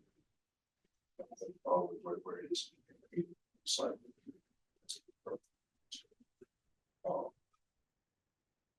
I'd like to, what you said is what you've been doing all along, right? Meaning that if someone signed up, they'll call them on Friday, and then they're going to speak. And then you've asked them to come and check with you and do. But especially for the people who didn't make the cut. Because I don't know all of some of this. Would you like to, what would your suggestions or requests be for then? Would you like to also add, to have people fill out cards at the meeting if there are not enough people? Because right now, if we do the, and do you want to move it to 3 minutes? If we move it to 3 minutes, that'll give you up to 10 people that can speak. And so there might be more room for people to sign up at the meeting as well. So would you like to? I'd like to go to the 3 minutes. So, and hope it's 3 minutes, and if you had 10 people, you got 10 people, but 3 minutes, that's the same thing as having 6 people in 5 minutes. So. Yeah, I agree with that. I think It's not actually when where the rub is, or if there was a rub, is how people got on the list. how they got on the list, I think is an issue, because a lot of people, they're just not aware of it, and then a lot of times people try to sign up, were not able to sign up, and then by the time they got on the next meeting, their item was no longer relevant for them to speak on, so they just didn't show up, and then we had more people who were bumped from that meeting, and so it just seemed a little inefficient that way. The 5 minutes seems like it seems like 3 minutes is overwhelmingly the norm for public comment periods, and that's been my experience too in other places. Because I think we've had recently where we even had some musical numbers to fill out the time, and it just seems like it makes 5 minutes feel really long, and it also makes you wonder. The other thing that we haven't really been enforcing is the part of our rules that say that parties voicing the same position on the same matter are strongly encouraged to have no more than 2 speakers to represent their view. Council prefers 1 representative to speak for groups with recognition of attendance by supporters. And we're having people sign up in advance, and we're having 4 people speaking on the same topic. I don't know why we can't be following our own rules. That's, Sometimes there have been issues where they'd line all the way up back to the curtains. And whoever was presiding said, folks, they kind of need to get together and pick you out, you know, one or two of your speakers, because that's what it's going to be. right, because I think that's also, you know, if you have one group that's, you know, speaking on a particular topic and especially if it's the same group that's coming back week after week and, you know, all 5 speakers that show up are speaking on the same topic. I think it's really just shutting out a lot of voices that don't really get to speak, so that's. I will say though, that it is difficult a lot of times to determine what it really is that people are wanting to speak on, because I know that on the, I believe it was the last agenda, we had someone sign up and said they wanted to speak about, it just said budgetary issues. But what they wanted to talk about was the $99 million that they thought was going to. Which was the same as the last person, which in my opinion, and not just my opinion, but by our rules of order, the chair could then say, you know, ma'am, if you're speaking on the same topic as the other person tonight, request that you yield your time and give somebody else. And that's all. I just think we're not even following our own rules. And you absolutely have the right to do that under rules. People are being repetitive. To do that. And if you're opening it up to 10 people instead of 6, there's also more chance that it's gonna But we've also had, you know, in advance, we've had notice that, you know, 5 people are basically all speaking. And I think they should be asked to nominate a spokesperson. So then going back to the signups in the room. Is there a consensus around whether you think that there should be signups in the room to fill in any spaces up to 10? Well, I know I spoke over the county at the time or two, and when you first go up the steps in that outer room, there was a girl sitting there at a table, and you could sign up there. And I don't know how many names she took. That never occurred to me, but maybe she only takes, maybe we could have somebody do that only takes 10 names at three minutes a pop. I think in the school board, it didn't show up in this, but I kind of looked at their rules and I think they have an online sign up. But it goes into a Google form and you can actually see who's signed up and you can see if there's any spaces left. And if there's not a space left, you can go and sign up in person. But I think they only take 5 in person. That's my understanding of how they work at the school board. But yeah, I mean, you could limit it in person the same way you limit the online, and then with the understanding that the people that sign up in person are, you know, they're the backup in case anybody doesn't show up. But because at least you know they're there, you know, you don't have to call them. And also, I don't want to put extra work on Penny to have to call people to be backups and, you know. That's crazy. It is crazy. But most places didn't, I think, go to that trouble, that I think that Clerk's doing that just out of courtesy, you know, to people. But most places most people that do have those signups just say you have to sign up by noon on Monday before the meeting.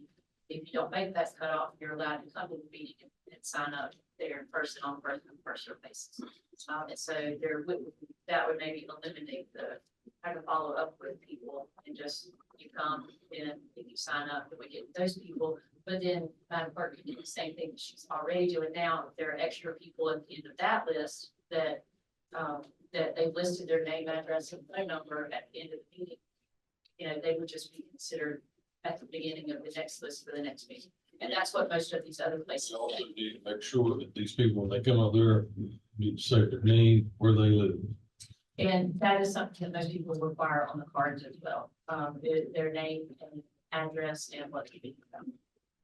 Some general description. So let me chime in. I'm hearing a lot of expertise here, but I'm not seeing where the process is broken. I'm not seeing where the process is broken.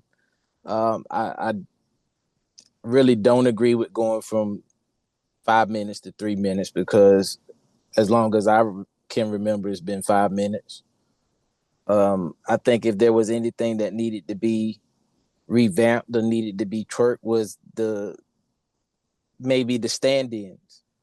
you know, and that's still no more than that doesn't change how the process works, because if there are 5 people that are signed up to speak, and if your name or your sign-in sheet comes in at 12:01, 12:02, 12:03, then hey, maybe you're the reserve if the person doesn't show up, and the clerk or the clerk staff can inform that person, hey, you can show up for this council meeting. If anybody is not there, the mayor will call your name to speak. I think that's all that needs to be done. But I mean, who's gonna at this point, who's gonna stand in council chambers with the pad to take someone's name? The clerk?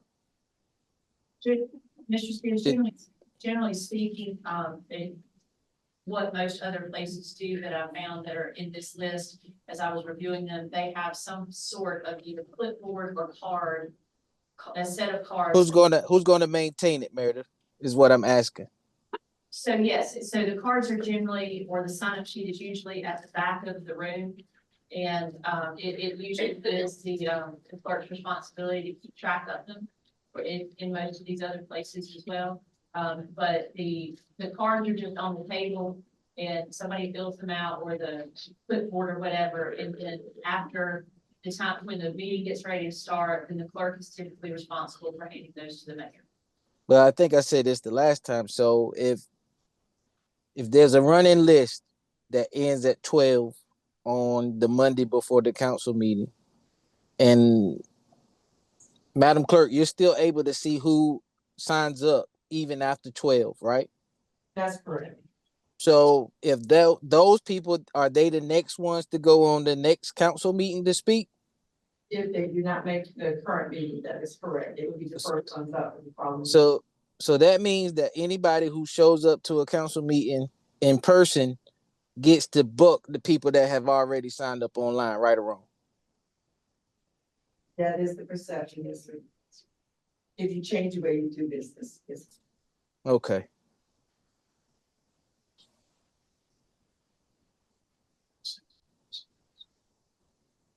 So we'll go to 3 minutes. We have 5 or 3 minutes, 30 minutes is going to be the time. You sign up, just like you usually do. Anybody that doesn't make the cut, the thing is that somebody could also stand up at the meeting. What we're talking about. One thing you could do is, so the additional names that sign up between Monday and Tuesday, those would already be at the top of the list on the clipboard. And so if those people happen to show up, then they're still first.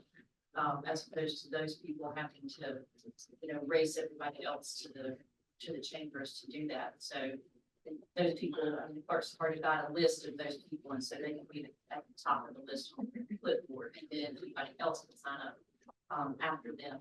Just run through those things. Are you open?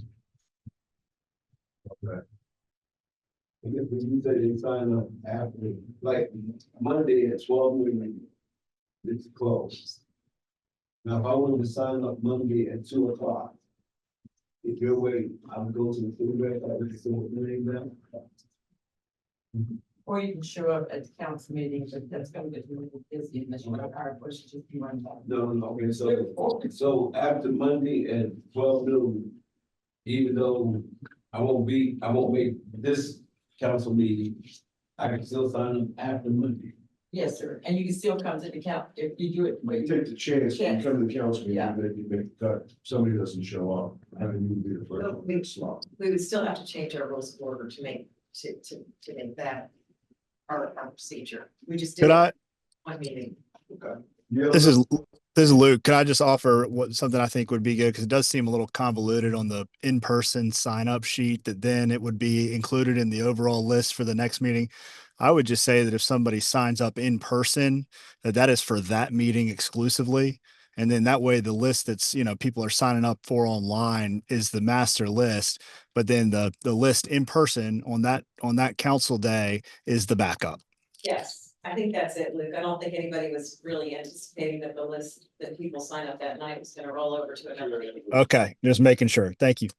I think that also we discussed that maybe it came up at a previous meeting when we were talking about setting this up for discussion.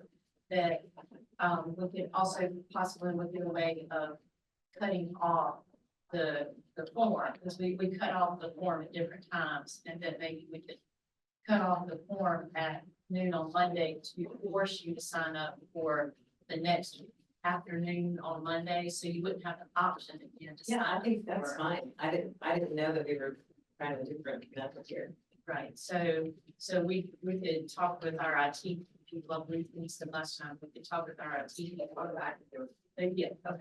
about making it so if you sign up at 2 o'clock on Monday, you don't have an option for the May 20th meeting, your only option is 2:30 for a future. And so that way you won't have those people in between, they'll know that they're signed up for the next future. But let's just go through the hypothetical situation. Let's say 7 people sign up the way we've been doing it with Penny.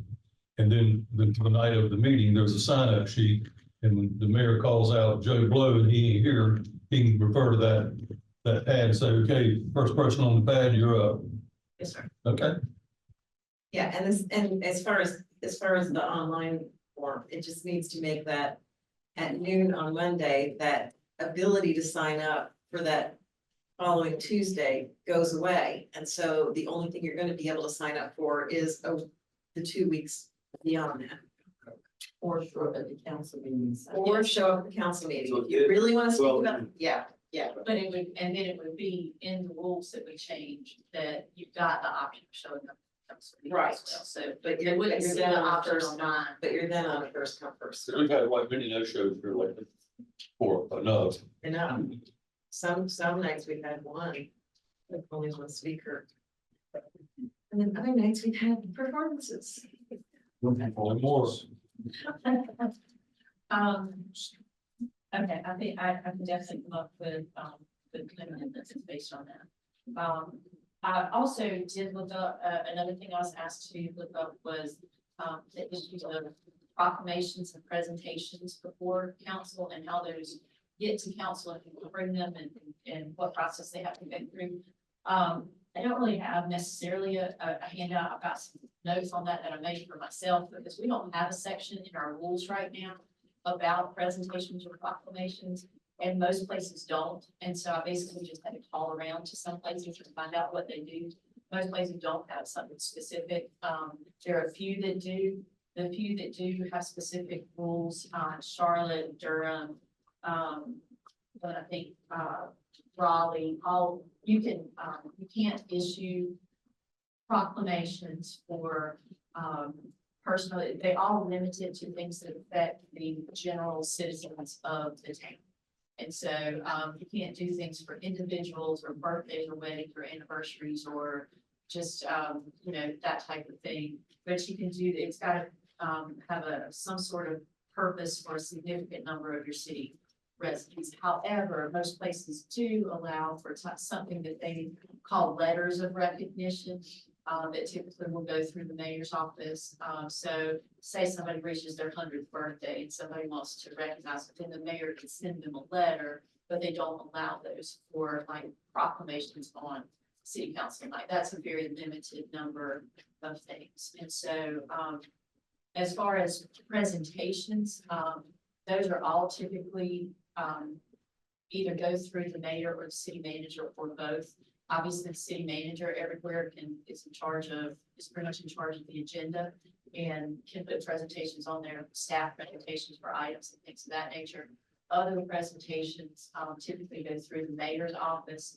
You have to give notice of what they're going to be and provide all the information, and it's up to the mayor as to whether they come. But there's really not most places there's really not a directive as to how the mayor goes about issuing any letters or or how you go about determining what presentations are made, other than it's supposed to have something to do with the good of the whole, good of the whole city. So that was really kind of I wasn't able to find near as much on that as I was on the other topic about public comment. But so if there are any changes to that, or if there's any desire for us to have to add a section to the rules, it would be simple enough. It would probably mimic some of the other cities about, you know, what the basis is for any type of public proclamation or recognition. And I would just draft it up similar to Raleigh or Charlotte or something like that, if you wish to add a section. But a lot of places do. And one of the things I'd say is, if you're gonna put in your rules for order, you need to be specific as single council member, et cetera, et cetera. Because we've received requests from council members, which we've always honored, that, you know, if you want to get somebody on for a presentation, we let a single council member do that. And similarly, if we have situations where they want to do a presentation after an agenda briefing, I've typically let them do that. We generally reserve that for staff presentations, but we've had requests from folks to do it, from council members to do presentations then as well. So any guidance that you want to provide on that, we'd be glad to do it. But I just, most places just have a procedure that's internal, that's not written anywhere. It's just.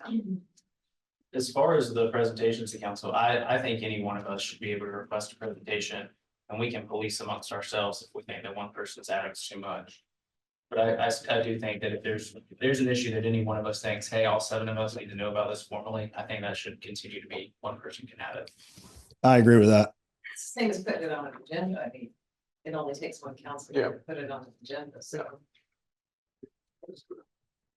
And what about the proclamations? Would you like to proceed with putting something in there about that they will or won't be used for this purpose? It's got to have some ties to that. Do you want to follow something like that? I agree with that. Yeah. Haven't you been doing that? It's most like most other cities, we kind of police ourselves internally on that, and just like most other places, but Domestic violence week, yes. safe voting week. Yes, and most places do the same. One thing that I did have a request from a constituent is they asked, was there a place where they could look on the website and find all the proclamations? Was there some index of the proclamations? And there's not, apparently. Apparently you have to look. I think Dawn said it was. She said that you had to look through the agendas and minutes, and it would show. So anyway, that's if we I could did do that, see it. that would be really nice. I think in Durham, they have a link on their website that you Look at all the proclamations, because otherwise it just goes out to the ether and. Over at CFQA, when we were going through the consent order and those PFAS was coming along, we'd have public input, but they would have real concerns, you know, about feeding their baby poison water and all that. And we would always make sure, the executive director would always make sure that when they got through speaking, that somebody on staff would go a little bit further, because just like us, we don't engage in a great deal of conversation with these people. And some of them have some real concerns, and when they go, that's it, then we just sit there like 7 dummies and don't say anything. But I think, and I've seen our city attorney, I've seen other people follow them out into the lobby. But let's make that kind of a practice if somebody has a concern other than. Yeah, we typically do, especially if it's a staff related issue. We'll make sure that a staff person follows up and tries to get that information from them. But good point. We probably need to reiterate that. But sometimes I really want to engage in the conversation and we just don't. So this is all in the current rules of procedure. It does say that if recognized by the presiding official, council members may ask questions of the speaker, subject to the overall public comment time limit. But it also says later, as a general practice, council receives the information presented during the public comment period, but does not respond or take immediate action on the matter presented, subject to the discretion of the presiding officials. The city manager may be directed to review the information and report back to council at a later date. And we can, I'm sure we can also direct staff to say, hey, can you get. But here again, to go a little further than what I just said, when we do that, we like to get a little feedback, and we follow up what happened, Right. And yeah, I'm sorry. I will say that what we could do if you are seeing the frustration that some people have when they speak and then they don't give any response back. We could always, there are some places that have a statement that they write, and so that it would be part of the mayor's agenda to just read a statement that we're now going to open the public comment section. This isn't a time for a response, from council, but, we're going to consider your items and make your step. Or something like that. to direct- Right, and that way you at least tell them that, warn them that you're not going to talk, you're not going to really talk much right now and you get. So I'm sure I can look up some of those statements. Let me ask this question again. So what brought about the changes to the proclamation? And I heard David say something about council members being still maintaining the privilege to walk certain items on board. But what we've experienced lately, in at least the past 2 years, there's no consensus. So other council members are not reaching out to other council members to say, hey, I'm gonna bring this thing tonight at the council meeting. What do you think about it? Or, hey, do you think it's a good idea? Do you not think it's a good idea? So I'm confused. And some definitely do it more than others. But it's pretty much I like it the way it is, with the mayor being able to determine what's going to take place in this meeting. And I think Bill does a good job of dictating how certain things go within the city council meeting. And I don't want us to get caught up in the weeds of changing so much. It's just kind of, it's weird to me. These changes we're making, and who has the issue with it? So Mr. Spears, I'll say that I don't know that anybody had an issue with it so much as that several council members asked questions about what the procedures were. And there is no actual procedure in our rules of order. And so we just made a note to look at that. And when we decided to have this meeting, I just added that part of the discussion, since it had been questioned before. We don't actually have a section in our rules that says what the procedure is, just to see if council wants to have any type of procedure. We're not making any recommendation at this point. So we go from not being boxed in to being boxed in, right? We go to whatever council decides they want to do. We're not making any recommendations. Yeah.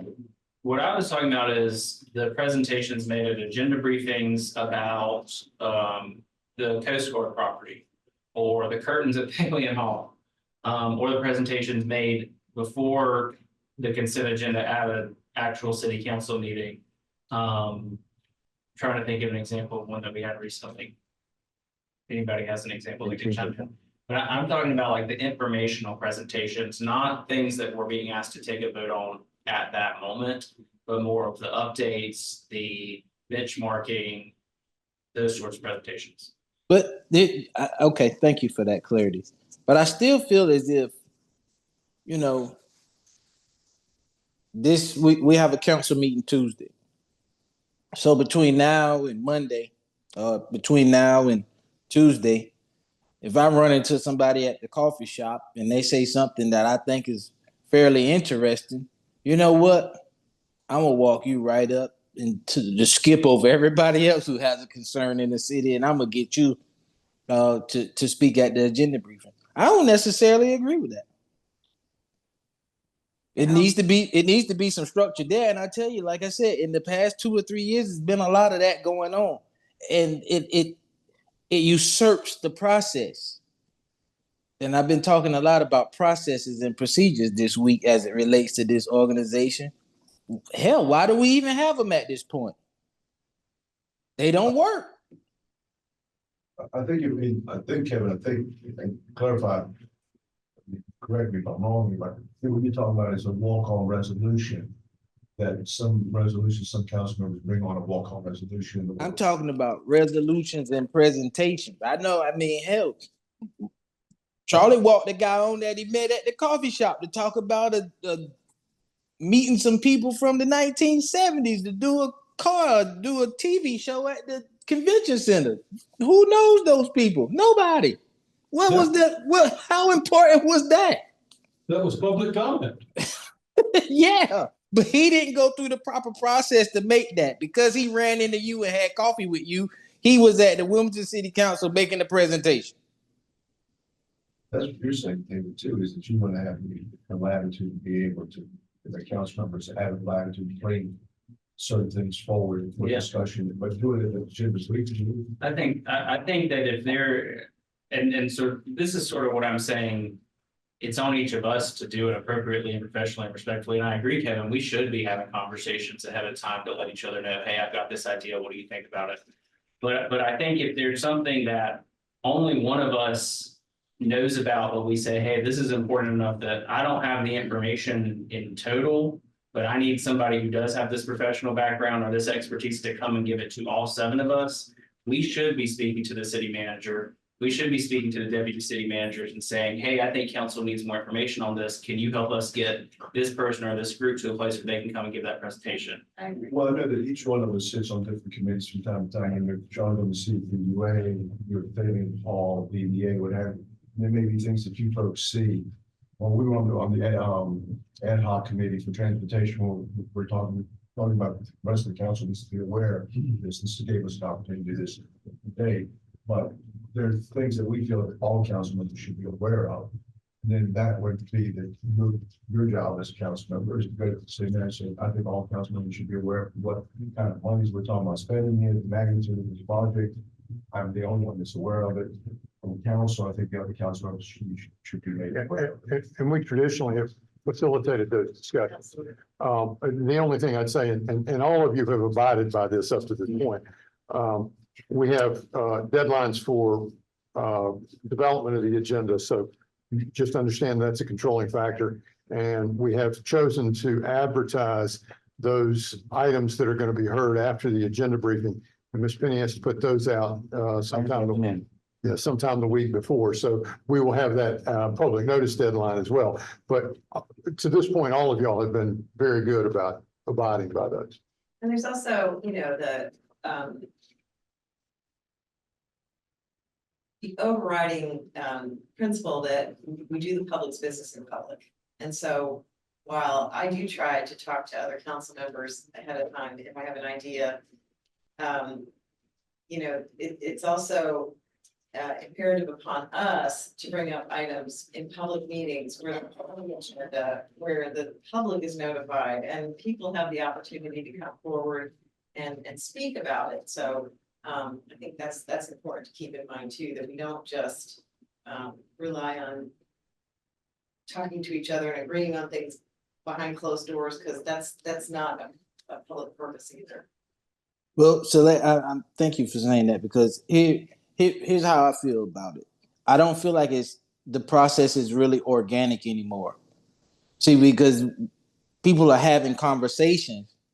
And so you're having a conversation with people outside in the community, and you're saying, hey, if you want to be heard, come to the meeting. All 50 of you come to the meeting, and I'm gonna throw the alley hoop to you guys when we bring this certain topic up. And I got an expert sitting in the audience as well. And you're taking the rest of the council by surprise, because we don't know what's going on. We don't know there's an expert sitting in the audience. We don't know that 50 members are here because of a certain item that wasn't even on the agenda. And I don't think it's fair. I can only speak to me. I don't think it's fair for me when I'm sitting there like, well, dang, the process is just totally being circumvented, and it's being catered to a particular person. Yeah, I totally agree with you, Kevin. I think that it should be on the agenda, and all the council members should be able to discuss it, and all the, the members of the public who wish to either address it if they can, because, not everything that we put on an agenda is a public meeting. So, it's a public hearing, sorry. So not every member of the public gets, but at least it's on an agenda ahead of time, so they get an opportunity if they want to sign up and speak, or if they want to contact the members of the city council. Yeah, I think that's a good thing. I think it should absolutely be on the agenda for us to discuss it.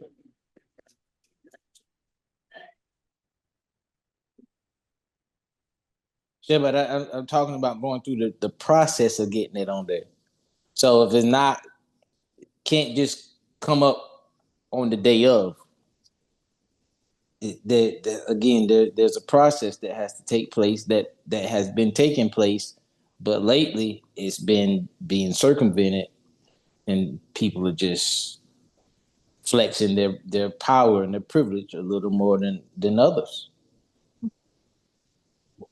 I do feel that any member of council that does bring a resolution forward has some responsibility to at least contact as a courtesy to other council members to let them know what the resolution is about, to have some discussion of whether that person is in support of that resolution or not. And that's critically important. Sometimes a resolution will show up and members of the council calling me. And I said, well, it's not my resolutions.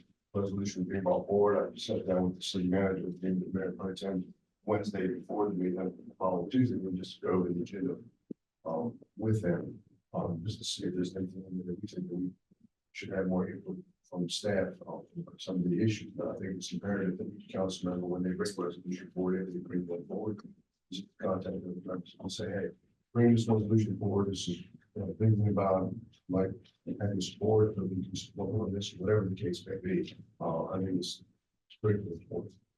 It's just common notice of all. But I guess any member of council can bring a resolution. So I can't stop them from doing that. The only thing I ask is that each council member just take the time to contact me. Only way I can say. And the other thing is too, with these multiple, with the folks that are asking to speak in public information, that are going to be speaking about the same subject. Some of them will be discussed, some of them will not be discussed. I think you see that it's already flagged, and so that if you're speaking about, I think it's imperative that you go ahead and tell them, I'm sorry, but you already got speaking about this particular subject tonight. For this company meeting. Okay. Flag that forward. Now, if one gets up there and speaks, and another one gets up there and says, I'm going to be speaking about parks and pivots to that subject matter, I'm going to say, I'm sorry. We're talking about a subject that's already been talked about. So I want to make sure everybody understands that's how the process is going to work. yeah, for clarity purposes, and Meredith, you might be helping with this, but I thought they were from the same group. But if they're from different groups of different parts of the community, they don't know each other. No, it's just the same position. Right. And the rules say 2 people, so after 2 people, so you. Regardless if they're together or not. Right. I'll flag it. So you can be two. Yeah, okay, With the same position. regardless. Yeah. Which would mean that technically, say for instance, the Israel Palestine issue, you could technically, because it says the same position on the same issue, you technically have 2 for and 2 against. That's what I'm saying. Yeah. So you wouldn't want to cut off, you wouldn't want to have 2 for and then cut off the 2 against. So you can still have a total of 4 people on that subject. You know, but yes, it's 2 people with the same position. And it's kind of hit or miss, Mayor, and I'll flag as best I can, but you might have to use that down part. I'm sorry. I'm sorry to be the thorn in this. I am a little uncomfortable because we've not been following that, even though it's in the rules. And I am quite uncomfortable with the idea that we would in some way regulate the content of what they're saying. I'm okay with one person for this amount of time that signs up in this way. But once they get up there and the microphone's on, I don't think that we can tell them that they can or cannot talk about a specific topic, even if somebody before them already has. A lot of places do have caveats in their rules that say that, you know, when you have to fill out, that you have to state your name, address, phone number, and what you're speaking on, and then have something in there that says that you can't change what you're speaking on. And so you either get up, it would be like giving up your time. So if you got up there and said, I have a different topic I want to speak on, you wouldn't be allowed to do that. So it's not viewpoint discrimination, it's telling them you have to abide by what you signed up. Well, you use the word viewpoint discrimination. That's what I want to make sure we're very careful about. We do not need to tiptoe around that in any way, shape, or form. And I agree with that, and I think everybody here agrees with that. yeah, and when before I was on council, you know, I thought this is the first place I've lived that, you know, you had to sign up ahead of time and say what you wanted to speak about. And I did feel very much like, well, is this gonna get approved or not, you know? That they were gonna regulate whether I could speak on that topic or not. And so I agree with that. I'm just saying what our rules say already. And we're not abiding by it. And there are times when, let's talk about horses again, but there are times when it does feel like we're beating a dead horse as far as, you know, the number of times in over the course of a year that we're hearing the same topic over and over again. And if there's any way that we can, and we, in our rule, we're asking people to appoint a spokesperson, you know, and to, you know, have respect and not continue to speak on the same topic. I don't think that's necessarily viewpoint discrimination or regulating speech. If we want to take it out of the rules, we can. I mean, I understand that we want to be efficient, we want to be respectful of everybody's time. But this is not our time, this is the public comment time. And so if a member of the public wants to beat a dead horse, they can have 5 minutes, 3 minutes to beat a dead horse, in my opinion. let's take it 3 minutes. I agree. And I agree that it should remain 5 minutes. How many want to go to 3 and how many want to go to 5? Let's look at that. I want to go 3. Three. 5. Luke, are you still there?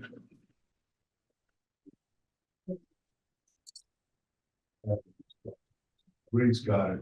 It's 3 minutes.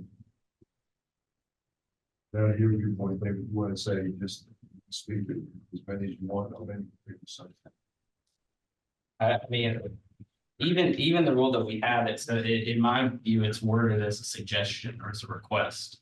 And so I think we can make a suggestion or request, but again, it's not our time, it's the public's time, and if a member of the public wants to do it, they can get up there and repeat the exact same speech, in my view. Well, I think the chair can ask for that, and I think all of our rules are basically of the chair's discretion. But you know, I like to let people speak. I don't care if they want to speak. Speak all you want. I agree with that. That list you send us, the name at the top is the person on the call, and it goes in that order. Yes, sir.